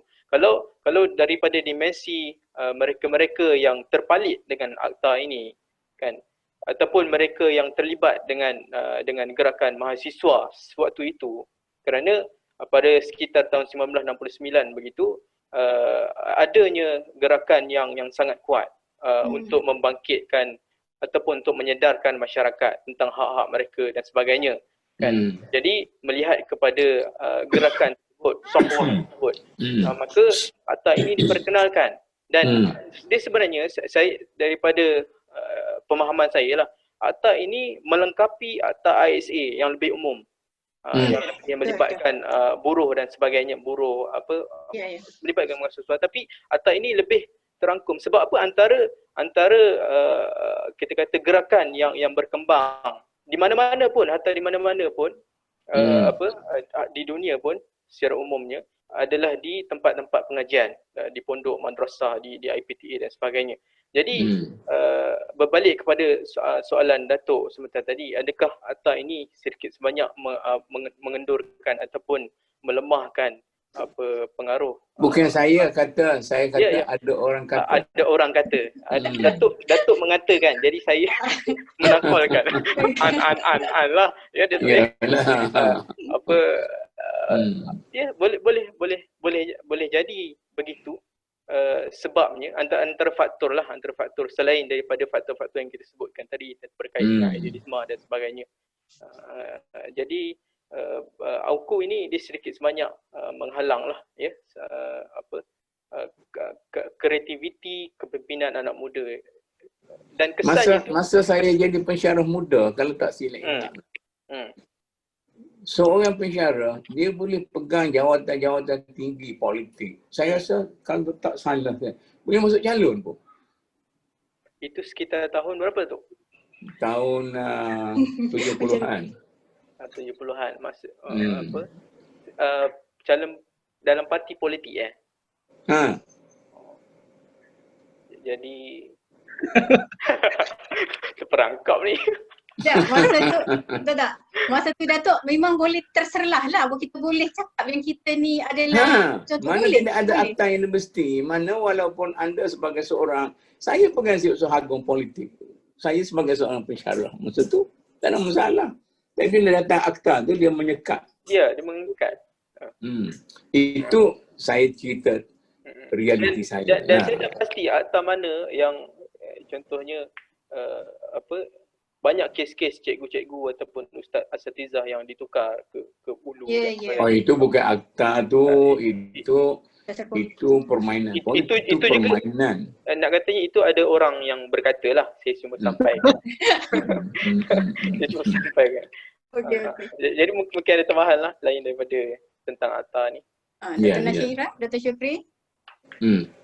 Kalau saya akta universiti ni bagi saya lah, sebab saya tidak melihat kepada yang Prof masukkan tu, masuk kepimpinan yang tinggi tu. Maksudnya saya melihat kepada kepimpinan yang kita kemahiran insannya soft skill yang kita tak semestinya boleh memperolehi daripada aktiviti kelas mata-mata. Sebab nilai kepimpinan ni sebenarnya kita boleh semai, pupuk kan, dan dibudayakan melalui aktiviti di institut pengajian tinggi masing-masing. So tak semestinya kita boleh menghasilkan pelajar tu secara tangible, dan kita juga boleh memperkayakan hasil kepimpinan diorang secara intangible. Contoh macam kemahiran kepimpinan. Selain itu kemahiran membuat keputusan, kemahiran emosi dan lain-lain. So saya rasa akta ni dia tidak mempengaruhi lah untuk membawa pemimpin ni ke arah ke depan. Macam itulah. Sebab saya tidak melihat kepada pemimpin yang atas tu lah. Maksudnya memimpin, sebab kita asahlah pemimpin ni daripada sekecil-kecil perkara. InsyaAllah kita akan dapat hasilnya pada penghujungnya. Cuma saya sebenarnya ada persoalan juga dia. Bukan ada kepala saya tentang AUKU ni. Adakah akta AUKU ni dibina atas dasar satu-satu sekelompok parti politik tu, sebab dia nak menyekat. Dia macam ni. Kerana saya bagi tahu latar belakang, ini masa tu Mahathir jadi Menteri Pendidikan. Masa tu orang-orang muda ni pergi universiti malas belajar. Dia asyik tunjuk perasaannya. Kelas tak masuk, kacau gilau dalam macam di Bangkok sekarang lah. Jadi tu Mahathir kata macam ni kita kena educate sikit budak-budak ni, kita buat akta ni, itu nak jaga. Lepas tu pensyarah begitu pun juga, pensyarah pun kena duduk universiti lah. Jangan duduk kursi duduk dalam kampus, mata duduk tengok klien. Itu asalnya. Sama ada ia dilaksanakan dengan betul, disalahguna, itu cerita lain lah. Jadi betul. saya lontarkan satu lontaran secara asas gitu. Jadi itu untuk orang muda lah rasa. Pandangan orang muda. Dr. Syafri. Maka sebab itu saya pun mengesahkanlah pandangan Dr. Syahira tadi. Kita jangan melihat AUKU itu dari aspek penglibatan kepada parti politik ataupun politik itu sendiri. Tapi kita berada di universiti, banyak lagi platform yang kita boleh ketengahkan diri kita sebagai seorang pemimpin. Di fakulti sendiri, di universiti sendiri, kita ada banyak atau banyak pergerakan-pergerakan. Kita boleh contoh Persatuan Mahasiswa Negeri, Pahang, Johor, kita boleh buat aktiviti, kita boleh melibatkan antara top punya manajemen negara dengan juga masyarakat. So bagi saya tak ada kaitan pun AUKU ni dia hanya menyekat pelibatan politik, sedangkan kepimpinan ni luas. Aspek ni sangat besar. Dan kenapa kita sempitkan, alamak saya tak boleh jadi kalau leader. tak ada kaitan kat kita langkau lah, kita bincang. Datuk sedikit. Itu betul. Sebabnya disebutkan dalam AUKU itu kecuali yang dibenarkan ataupun yang diwujudkan oleh pihak universiti sendiri kan. Tapi persoalannya tentang kesinambungan kepimpinan. Kesinambungan kepimpinan. Adakah pemimpin-pemimpin yang terlatih di peringkat IPTA itu sekadar di situ atau tidak ada platform yang lanjut ataupun bagaimana kan? Itu soalan yang boleh dipikirkan bersamalah. Ya. Sehingga cuba kita teruskanlah fikir. Saya nak bangkit soalan lain lagi. Perjuangan bahasa kebangsaan. Jadi dulu saya ingat masa mula-mula merdeka lah, macam zaman British kan. Budak-budak Kelantan, budak kampung cakap Inggeris macam Mak Saleh. Bahasa Inggeris. Macam juga budak-budak di sekolah Arab, dia boleh cakap Arab, menguasai bahasa Arab yang bagus.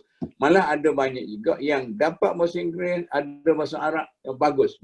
Tapi bila perjuangan kebangsaan untuk mempertengahkan bahasa kebangsaan, ada kadang-kadang perjuangan itu yang melulu, yang melampau sehingga sampai kepada kemana-mana, barulah kita sedar bahawa ada akibat kesan negatif yang melibatkan orangnya tak lagi dapat menguasai bahasa kedua, bahasa ketiga dan sebagainya. Betul tak? Bukan tuduhan saya, itu ada orang berpendapat juga macam itu. Jadi sampai sekarang ni pun duk kelahi tentang nak ajar bahasa Inggeris, nak ajar bahasa sains bahasa Inggeris, tidak ajar. Jadi macam-macam lagi. Jadi orang kata macam ni, orang kata macam ni. Macam mana ni? Menjawab tapi kepada, janganlah pejuang bahasa marah kat saya no. Saya nak bincang orang muda ni. Menjawab kepada apa yang mereka kata itu. Datuk tanya orang muda, panelis muda ni. Jadi kalau kita tengoklah bahasa kebangsaan, dasar bahasa kebangsaan itu dari sudut penubuhan itu mempunyai satu tujuan atau matlamat yang murni lah. Tapi kalau kita tengok, kalau kita persoalkan, adakah dasar bahasa kebangsaan itulah yang menjadi punca lemahnya ataupun hilangnya pewaris ataupun kepimpinan dalam kalangan generasi muda ini?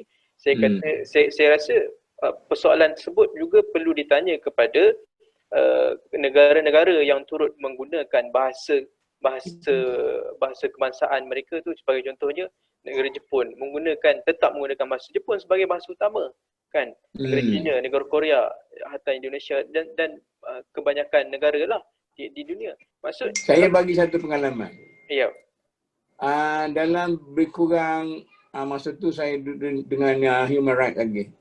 Saya dan satu kawan daripada Afrika, bila kami berjalan di kota Istanbul, dia kata, saya punya pendapat Turki tidak layak menjadi sebahagian daripada Eropah. Sebab dia kata semua orang sini tak cakap bahasa Inggeris. Dia cakap bahasa Turki. Tidak macam di Kuala Lumpur, dia kata. Kuala Lumpur ialah sebuah bandar internasional.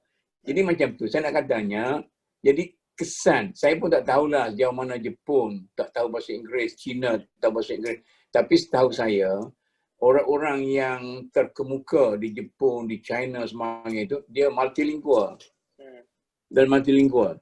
Jadi kita ni katakanlah, kalau kita sekadar hanya menguasai bahasa Melayu, bahasa kebangsaan, sebenarnya maksud daripada Akta Bahasa Kebangsaan itu bukan tujuan tak nak bagi orang belajar. Tapi kadang-kadang cara kita mempopularkan akta itu sebagai satu cara yang tidak betul teratur, maka dia bagi kesan. Itu setengah orang katalah. Macam mana? Betul Datuk. Saya melihat bahawasanya bahasa lain itu tidaklah kita nafikan kepentingannya.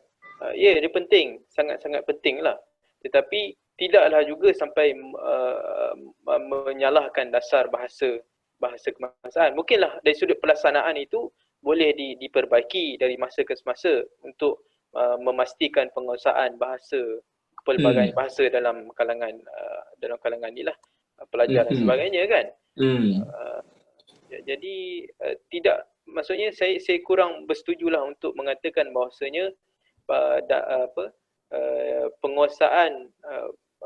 penguasaan bahasa Melayu dalam kalangan pemimpin muda ini menjadi satu faktor penting ataupun satu faktor utamalah gagalnya bentuk pemimpin berwibawa. Okey, orang lain macam mana? Saya setuju dengan Dr. Muhammad Safwan. Saya rasa isu bahasa bukan isu utama. Sebab saya rasa kita perlu tengok golongan muda tu sendiri. Sebenarnya golongan muda ni perlu meningkatkan penguasaan ilmu pengetahuan tu sendiri, mahir diri dia, kan? Dan melihat kepada bertindak secara profesional daripada segi penjagaan mental dan rohani. Kalau kita tengok sekarang ni banyak sangat peningkatan penyakit mental dekat Malaysia ni, terutamanya ada di kalangan orang muda. Kenapa kita nak terlalu berbahaskan tentang bahasa sedangkan benda lain yang lebih penting untuk kita ketengahkan. Macam mana kita nak berbentuk pemimpin yang berwibawa pada satu masa nanti. Saya rasa isu bahasa bukan isu yang utama. Sebab kalau tengok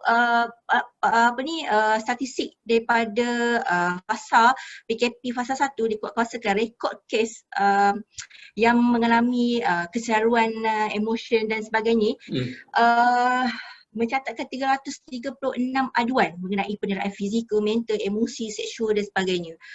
So ini menunjukkan satu angka yang amat membimbangkan. Justru saya rasa untuk nak melahirkan pemuda yang berkaliber ni, banyak perkara lah kita fokuskan. Bukan hanya sekadar isu bahasa. Ya, itu pandangan saya. Macam inilah. Peluang untuk menjadi seorang pemimpin di peringkat antarabangsa. Katakanlah, kalau A hanya tahu bahasa Melayu saja. Maka dia nak pergi ke mana sangat? Pergi Indonesia, pergi ke Patani. Itu ya lah. Tapi kalau dia ada bahasa Inggeris, dia boleh pergi ke mana-mana. Okay? Kalau dia ada lagi bahasa Arab, dia boleh pergi dunia Arab lagi. Jadi dia boleh pergi ke mana-mana. Jadi peluang untuk menjadi pemimpin tu, di mana tu? Kalau saya ubah balik soalan Datuk boleh? Boleh. Kita dalam perbincangan, dalam masalah. Bagaimana pula kalau saya kata ada seorang warga negara yang pandai multi language, pelbagai bahasa, tapi dia tak boleh memimpin. Dia ada masalah tentang sosial. Sebab Datuk bagi perumpamaan macam tadi. Saya kata, yalah, macam kawan-kawan sebut, bahasa ada satu alat komunikasi antara kita dengan orang kedua. Dalam konteks negara kita, Malaysia, kita tak ada masalah. Sebab bahasa Malaysia memang bahasa ibunda, bahasa rasmi, bahasa propaganda dan sebagainya. Cuba nak sebut, macam yang Dr. Sofwan ada sebut tadi tentang negara-negara lain, dia mementingkan bahasa ibunda masing-masing. Cuma hari ini kita lihatlah beberapa bahasa lain seperti bahasa Inggeris dijadikan bahasa utama dunia. Sebab apa? Memang ada, yalah kita bicara tentang aspek westernisasi kebaratan. Memang mereka yang menguasai dunia, mereka yang menguasai bahasa. Andai kata berlakunya 30 tahun akan datang, Imam Mahdi tu contohnya, bahasa tu dia ada empat benda kecil sebenarnya dalam konteks kepimpinan. Banyak perkara-perkara lain yang perlu kita ketengahkan. Macam saya sebut tadi, saya yang banyak bahasa boleh, Dr. Sofwan hanya boleh bahasa Melayu, tapi dia memiliki misalnya tu credibility, dia ada kemampuan, dia ada sosial komunikasi, dia ada translator untuk bantu untuk berkomunikasi dengan warga-warga lain. Hatta dalam persidangan dunia pun kadang-kadang dia pakai translator ke telinga. So ada masalah pun dari sudut leader ni. Dan betul. saya memang Betul. ketengahkan bahawa bahasa Melayu adalah bahasa untuk kita gunakan di Malaysia, namun bahasa lain adalah satu nilai tambah, satu bonus, satu kredit lebih lah jika kita berbanding dengan orang lain. Cuma ada poin tambahan sedikit KPI lah berbanding the whole leadership tu sendiri. Okey, saya bersetuju dengan Dr. Syukri dan saya ada pengalaman pernah pergi Jepun selama 11 hari. Di situ kami bersama tim-tim pergi conference dan lepas tu kami buat sedikit kajian lah mengenai culture di Jepun. So apabila saya dijadikan satu ketua lah untuk pergi ke Hiroshima dan sebagainya. So lepas itu saya nampak lah memang kita ni macam ayam dengan itik lah, yang dia tak tahu bahasa Inggeris sangat dan kita ni tak tahu bahasa dia. Tapi saya nampak di sini, tapi walaupun dia macam ayam dengan itik tu, tapi saya rasa akhirnya kita jumpa je jalan penyelesaian dia dan kita tahu je di mana tempat yang kita nak tuju. Saya rasa saya kata tadi, isu bahasa bukan isu utama, dan apabila kita duduk di kalangan contoh di Jepun dan ada bahasa Jepun dan lama kelamaan kita juga akan mengikuti bahasa dia. Saya rasa benda ni praktikal. Itu pandangan saya. Saya setuju jugalah dengan semua ahli panel berkaitan tentang kita tak perlu bahas sangat berkaitan tentang bahasa ni, sebabnya sebenarnya benda ni sebenarnya Dato' dia macam dia persepsi tu Dato'. Sebab benda ni sebelum merdeka lagi pun kita bincang bahasa Melayu ni begini, bahasa kebangsaan ni begini. Nanti kalau kita buat contoh yang macam kita sekarang ni, Mahathir pernah buat PPSMI, tapi apa yang jadi pada kita punya sekolah-sekolah kan, macam mana penerimaan student-student kita, sebab ada certain tu kita tak boleh. Bahasa Inggeris tu bukanlah saya cakap menafikan, betul perlu kita belajar. Bagi contohnya golongan-golongan akademik ni perlu mendalami ilmu, orang cakap ilmu bahasa lebih daripada orang cakap satu atau dua macam Datuk kata kalau kita keluar. Cuma macam saya cakap, saya pun ada pengalaman macam Datuk Nur Syahira, saya pergi Jepun, saya juga buat conference dan dekat sana orang Jepun selamba je dia bentang dalam bahasa Jepun. Dan semua tu kita macam kata Dr. Syukri, kita boleh pakai, boleh dengar dan kita ada alat, sebab kemungkinan pada zaman dahulu kita tidak ada teknologi yang boleh itu sekarang ni kita dah ada teknologi dan kita banyak pakar-pakar dan inilah. Cumanya kalau kita anak muda nak berharap terhadap teknologi sahaja, berharap terhadap orang nak bantu kita di translator sahaja, orang translator, nanti suatu hari nanti kalau tiba-tiba tak adalah orang tu kan apa semua kan, itu problem bagi kita. Tapi pada saya isu ni kita berbalik kepada sikap dan persepsi masyarakat tu sendirilah terhadap bahasa tu. Okey. Kalau tak payah kita pendeklah persoalan tu macam akta universiti. Jadi saya nak bagi pada ini, kita pun masa tak berapa panjang lagi. Apakah cara yang paling ringkas nak melahirkan kepimpinan orang muda sekarang? Cara yang bukan nak shortcut, tapi cara yang paling berjaya sehingga kita dapat melahirkan secara cepat orang-orang muda yang berkaliber, yang boleh diberi harapan supaya memimpin negara dan tidak lagi negara dijadi hasil rebutan oleh orang-orang tua yang walaupun cemerlang pada masa mudanya, tetapi kita nampak bukan zaman mereka lagi untuk nak berebut di hadapan orang-orang muda yang kaku, yang tidak sanggup menerima cabaran untuk memikul tanggungjawab memimpin negara ini. Apa cara yang paling baik sekali? Yang paling baik, yang paling efisien, yang paling cepat? Berikan kami peluang. Peluang. Saya rasa anak muda perlu berani.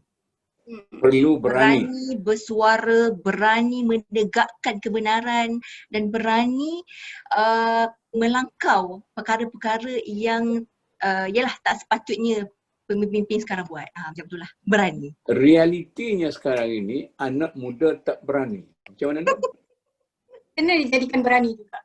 Kita ni lah, orang yang dalam ni lah kena berani Dato'. Bermula daripada sinilah untuk kita macam mana nak kena berani tu? Bagi lada, bagi sambal, dia rasa pedas, macam mana nak buat? Dia kalau sekarang ni kan kita melihat saya rasa anak muda ramai je berani Prof, tapi diorang ni berani menjadi netizen. Itu. Itulah sebenarnya. Cumanya ada beberapa perkara lah sebab apa yang tak berani tu. Mungkin pertama kita melihat kepada faktor macam ni sebab kita bekerja dalam pekerjaan. Kalau Syara kata mesti berani. Saya nak tanya juga, bagaimana nak jadikan orang muda tu berani? Dia pada dalam diri tu sebenarnya, matlamat dia sendiri tu Prof. Maksudnya apa matlamat dia untuk nak jadi berani tu. Maksudnya dah nampak dah pemimpin tu begini-begini. Jadi memang aku rasa aku tak boleh dah, aku kena berani ke depan ni menegakkan keadilan lah. Contoh macam mana nak jadikan orang muda tu ada matlamat dalam diri? Kena ada strategi Prof.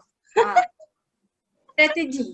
Dan kumpul kita sama-sama, bukanlah maksudnya kita kena berkumpul juga anak-anak muda yang ada pemikiran macam kita sama, kita gerak sama-sama. Sebab bukanlah saya cakap memang kita berani, tapi kalau kadang-kadang kita seorang, kita tak boleh, kita tak mampu untuk hadapan tu. Dan saya cakap anak muda ni semuanya tak ada title pun, tak ada jawatan.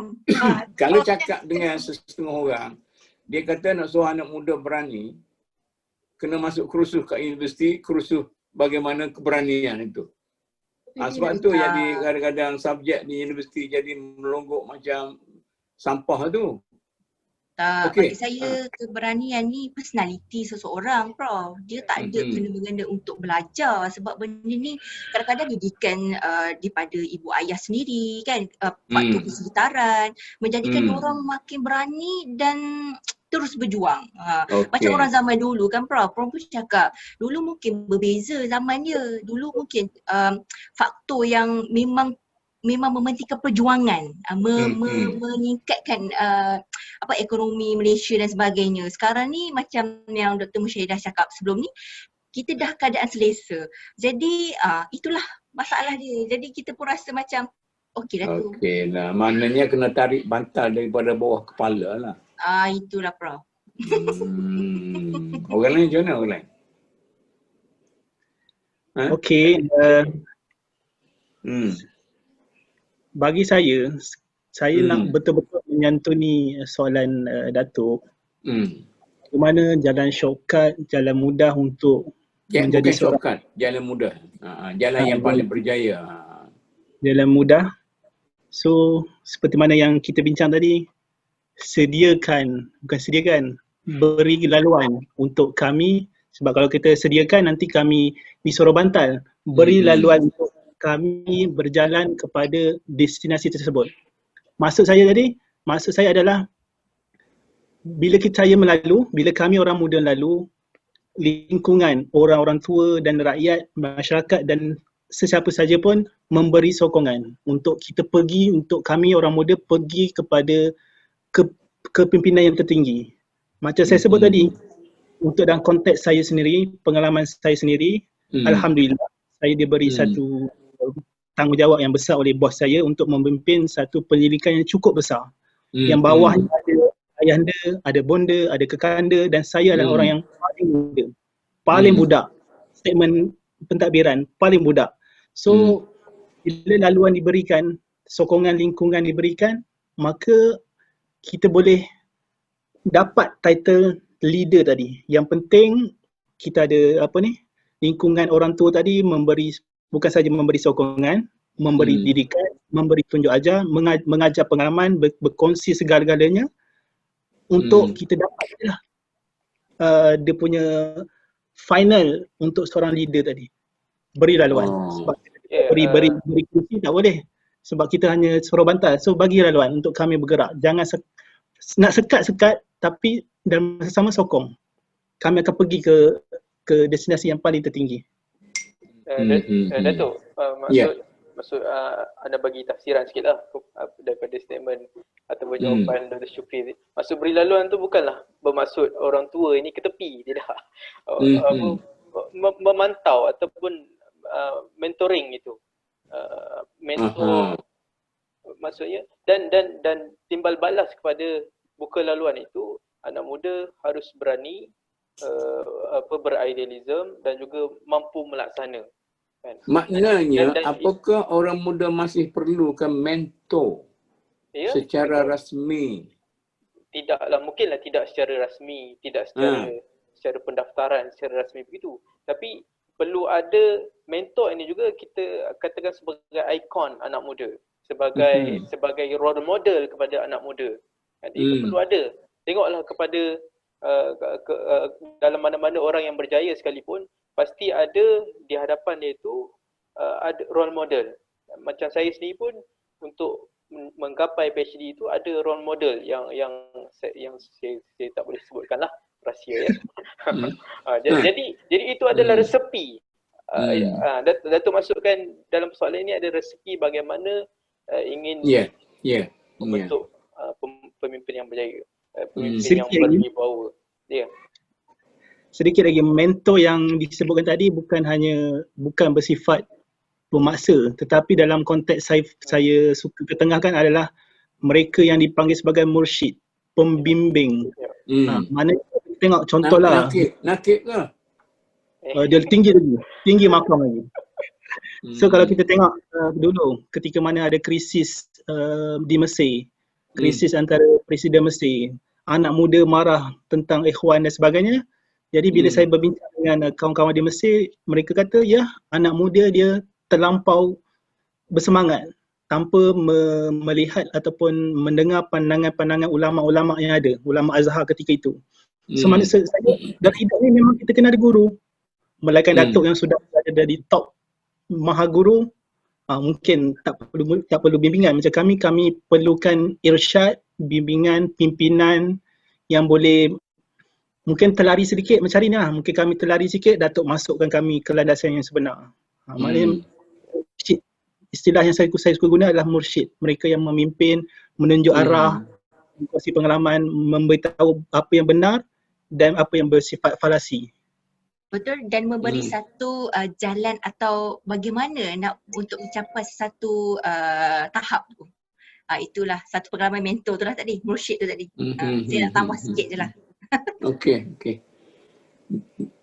Bermaksud untuk sebagai ramuan itu selain daripada perkongsian daripada mursyid ataupun mentor itu sendiri, yang mana dia kembali kepada menunjukkan ilmu itu, maka selain daripada sumber luaran petunjuk, mereka juga harus mencari, pemimpin-pemimpinnya harus mencari sendiri.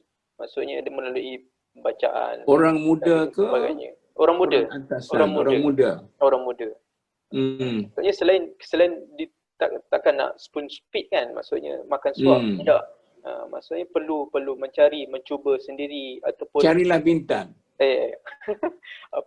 Ataupun membuat inovasi hasil daripada tunjuk ajar tersebut. Itu semua dia akan, sebabnya mentoring itu ataupun mentor itu dia akan menunjukkan berdasarkan realiti dia kan.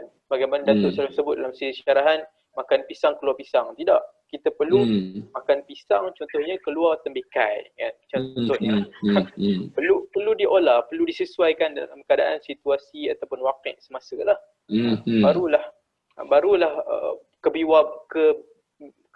kewibawaan itu wujud dalam pemimpin muda. Okey, soalan saya, kalau perlu kepada mentoring daripada generasi lama, ada ke satu platform, satu wadah yang boleh menggabungkan antara orang muda dengan orang tua untuk, ada ke? Misalnya orang muda ada ruang untuk berbincang dengan orang tua ada ruang untuk akses pada orang muda nak tolong apa semua sekali itu. Pengalaman saya di Akademi Islam, kalau saya cari orang muda pekat lari. Macam mana saya nak jadi mentor, sebab bila saya cuba, pekat lari. Takut pada KPI universiti semua. Macam mana? Mungkin ada jawapan tu? Tak ada? Ada tulis saya dah tu. Macam mana? Macam mana Dr. bang? Syukri mungkin ada kot? Dr. Syukri? Tak ada kan? Saya macam ni lah. Secara teori betul lah, orang muda perlu pada mentor kan. Tapi pengalaman saya di Akademi Islam, saya sampai bila-bila pun bersedia untuk jadi mentor. Tapi bila saya nak cuba untuk orang-orang muda ni nak tak lagi sibuk dengan ni lah, takut tak lulus PPI ni mestilah, takut tak naik pangkat lah, takut tak confirm jawatan lah. Saya ada bagi saya lah. Mungkin bagi saya pendekatan mentor tu sendiri, Prof. Mungkinlah membuatkan dia tak selesa dengan mentor dia tersebut. Tak selesa dengan saya ke?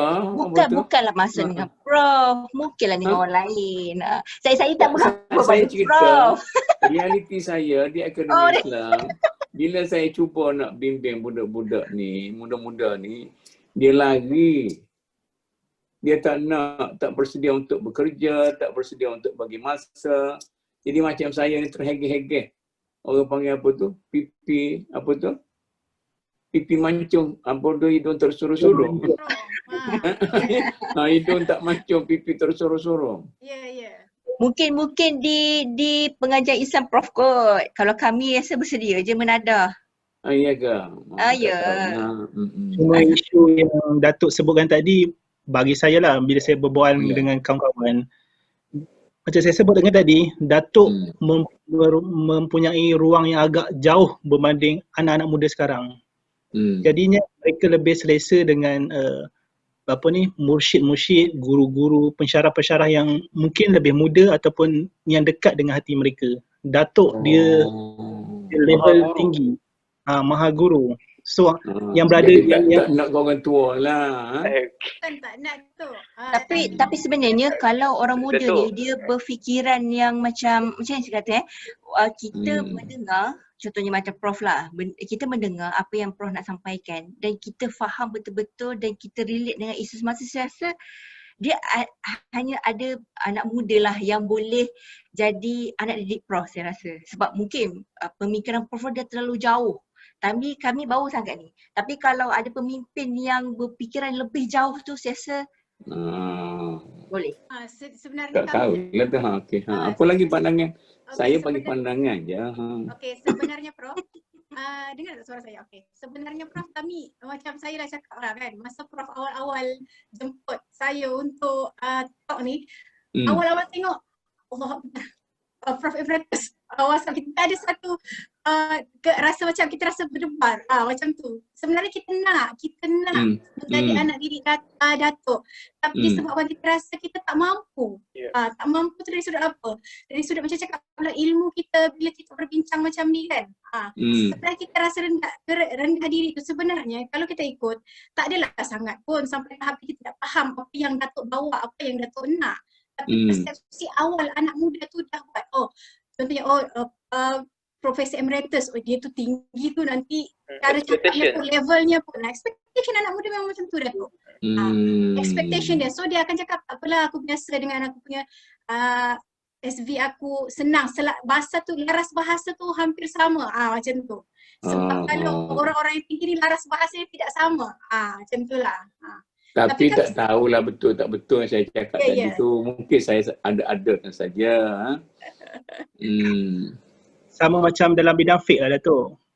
Kita terus terbang merujuk ulama' mutabar tu. Lompat tu Imam Syafi'i. Kita ada tabaqat yang kita perlu rujuk slow sampai ke atas.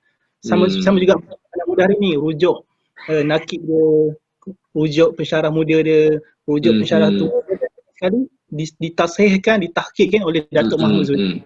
Nak sampaikan Datuk Mahmud Zudi tu pencen. Pewaris Datuk ramai insyaAllah. Yalah.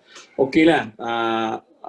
Sebelum kita tutup perbincangan ni, kita buat kesimpulan sikit lah. Saya kena balik mula dengan Syarah dululah. Kau ni, Musaidah kemudian sekali. Cuba bagaimana kesimpulan ni? Kesimpulan. Daripada apa yang kita cakap hari ni lah. Dan apa yang pentingnya adalah kepimpinan ni sebenarnya perlu dipupuk daripada sejak awal lah, sejak kecil. Dan apa sebenarnya ibu bapa lah yang main peranan yang penting. So daripada situ kenapa kita dihidupkan di dunia dan apa yang kita perlu capai matlamat tersebut. Itulah saya rasa didikan awal tu sangat penting. Sebab bila kita tak tahu kita ni arah mana sebenarnya, dan kita punya kehidupan pun dah tak tahu ke mana hala tuju. Itulah pendapat saya. Dr. Safwan. Untuk kesimpulan ni, kepimpinan itu satu benda yang adalah yang wujud dalam semua skop ataupun dalam semua landscape politik peringkat negara, PTA dan sebagainya. Dan anak muda perlu menyediakan diri mereka dengan ciri-ciri kepimpinan, perlu merebut peluang, perlu menerobos ataupun mengeluarkan diri mereka daripada kepompong ataupun keselesaan yang mereka ada kan, dengan matlamat yang jelas lah. Jadi itu saja. Okey, Dr. Syukri. Baik, saya tutup akhiri dengan setiap dalam kalangan kita yang dilahirkan adalah pemimpin. Itu satu. Yang kedua, kita kena letakkan matlamat untuk pecahkan KPI. Datuk tidak bersetuju dengan KPI, saya bersetuju dengan KPI, bahkan saya berniat untuk pecahkan KPI supaya kita dapat reach lebih tinggi. Jadi untuk menjadi pemimpin tersebut, seperti mana yang disebutkan tadi, dari segi tingkah laku, dari segi akhlak, persiapan diri, jiwa tu kena bersedia untuk ditegur, dibimbing dan sebagainya. Maknanya bukan setakat hanya ilmu kita ready, dari sudut spiritual, rohani, dari segi jiwa itu pun perlu disediakan. Dan akhir sekali yang paling penting adalah saya tekankan sini bahawa saya walaupun jadi pemimpin macam mana pun, saya perlukan seorang mursyid yang akan mencerahkan lagi, yang akan mentashihkan lagi apa laluan, apa yang saya buat ini benar ataupun saya syok sendiri ataupun bagaimana. Bila saya berbincang dengan, saya ada berjumpa dengan bekas kesatuan pelajar di Universiti Melaya, saya tanya, dia sedikit meragukan. Jadi saya tanya kepada beliau, adakah anda ada mentor? Dia kata ada, mentor ulama pondok. So adalah mentor memang kena ada untuk kita dapatkan hala tuju supaya kita tidak syok sendiri dalam memimpin dan sebagainya. Wallahualam, terima kasih kepada Datuk kerana memberi kesempatan dan mengenalkan kami orang muda untuk mendekatkan ruang kami generasi Y dengan Datuk mungkin generasi B ke C ke. Terima kasih atas ruang ini. Sekian daripada tua saya. Sangat kalau B dengan C tu tua sangat, jauh sangat. Ini bukan untuk umur, tapi untuk tadilah dari segi kewibawaan, dari segi intelek dan sebagainya. Okey, Dr. Musyayadah. Saya rasa semua pun sahabat-sahabat pun dah conclude lah. Kita bagi rumusan percaya diri, kita kena berani, anak muda kena ada intelektual, kena ada mentor. Cuma satu je, sekarang ni kita jangan berhenti di tahap ini. Adakah kita selepas berbincang ni, untuk kita lepas berbincang ni, tak apalah, ini cuma perbincangan. So bermula daripada sinilah, kita lah orang yang pertama untuk membina generasi ataupun pemimpin berwibawa tu. Kalau kita setakat bercakap begini, selepas itu beberapa hari selepas tu kita pun tak ada tindakan, maksudnya sama je lah. Benda tu semua adalah retorik. So bermula daripada kita di sinilah, apa yang solusi ataupun cara kita nak buat selepas ni. Contohnya macam orang ni kita bincang, kita dari universiti yang berbeza, apa yang kita boleh bawa untuk anak muda, macam itulah. Itu pandangan saya, Datuk. Okey, terima kasih semua. Tapi realitinya, ya? Terima kasih Datuk beri peluang. Okey. Saya terima kasih. Sebelum saya tutup ni, saya ucap terima kasih kepada semua keempat-empat para pensyarah muda kita, doktor-doktor muda kita yang kita harap akan terus berkembang daripada putik menjadi bunga, daripada bunga menjadi buah, daripada buah dan akhirnya merupakan sebagai para pemimpin di semua peringkat. Saya mengharapkan, jadi itu harapan orang tuanya. Kepada penonton sekalian, saya mengucapkan terima kasih walaupun kita mengambil masa yang panjang. Saya sengaja untuk menyatakan bahawa perbincangan kita bukan macam-macam biasa-biasa kita bincang, tapi perbincangan kita ini serius dan kita rekodkan dalam berbagai-bagai saluran, termasuklah kita punya kita panggil itu YouTube dan sebagainya, dan benda ni akan kekal. Dan kalau tidak orang rujuk pada hari ini, mungkin orang akan merujuk pada suatu masa nanti. Dan kita masih mengharapkan segala perbincangan ini akan menjadi bekal kepada setengah mereka yang cuba faham apa sebenarnya kalau tajuk hari ini, bagaimana kita boleh menjadi seorang pemimpin untuk masa depan. Saya akhiri perbincangan kita ini dengan wabillahi taufik. Wassalamualaikum warahmatullahi wabarakatuh. Dan terima kasih juga kepada Dr. Basri yang begitu sabar menjadi penerbit kita untuk setiap penerbitan. Wassalamualaikum warahmatullahi wabarakatuh.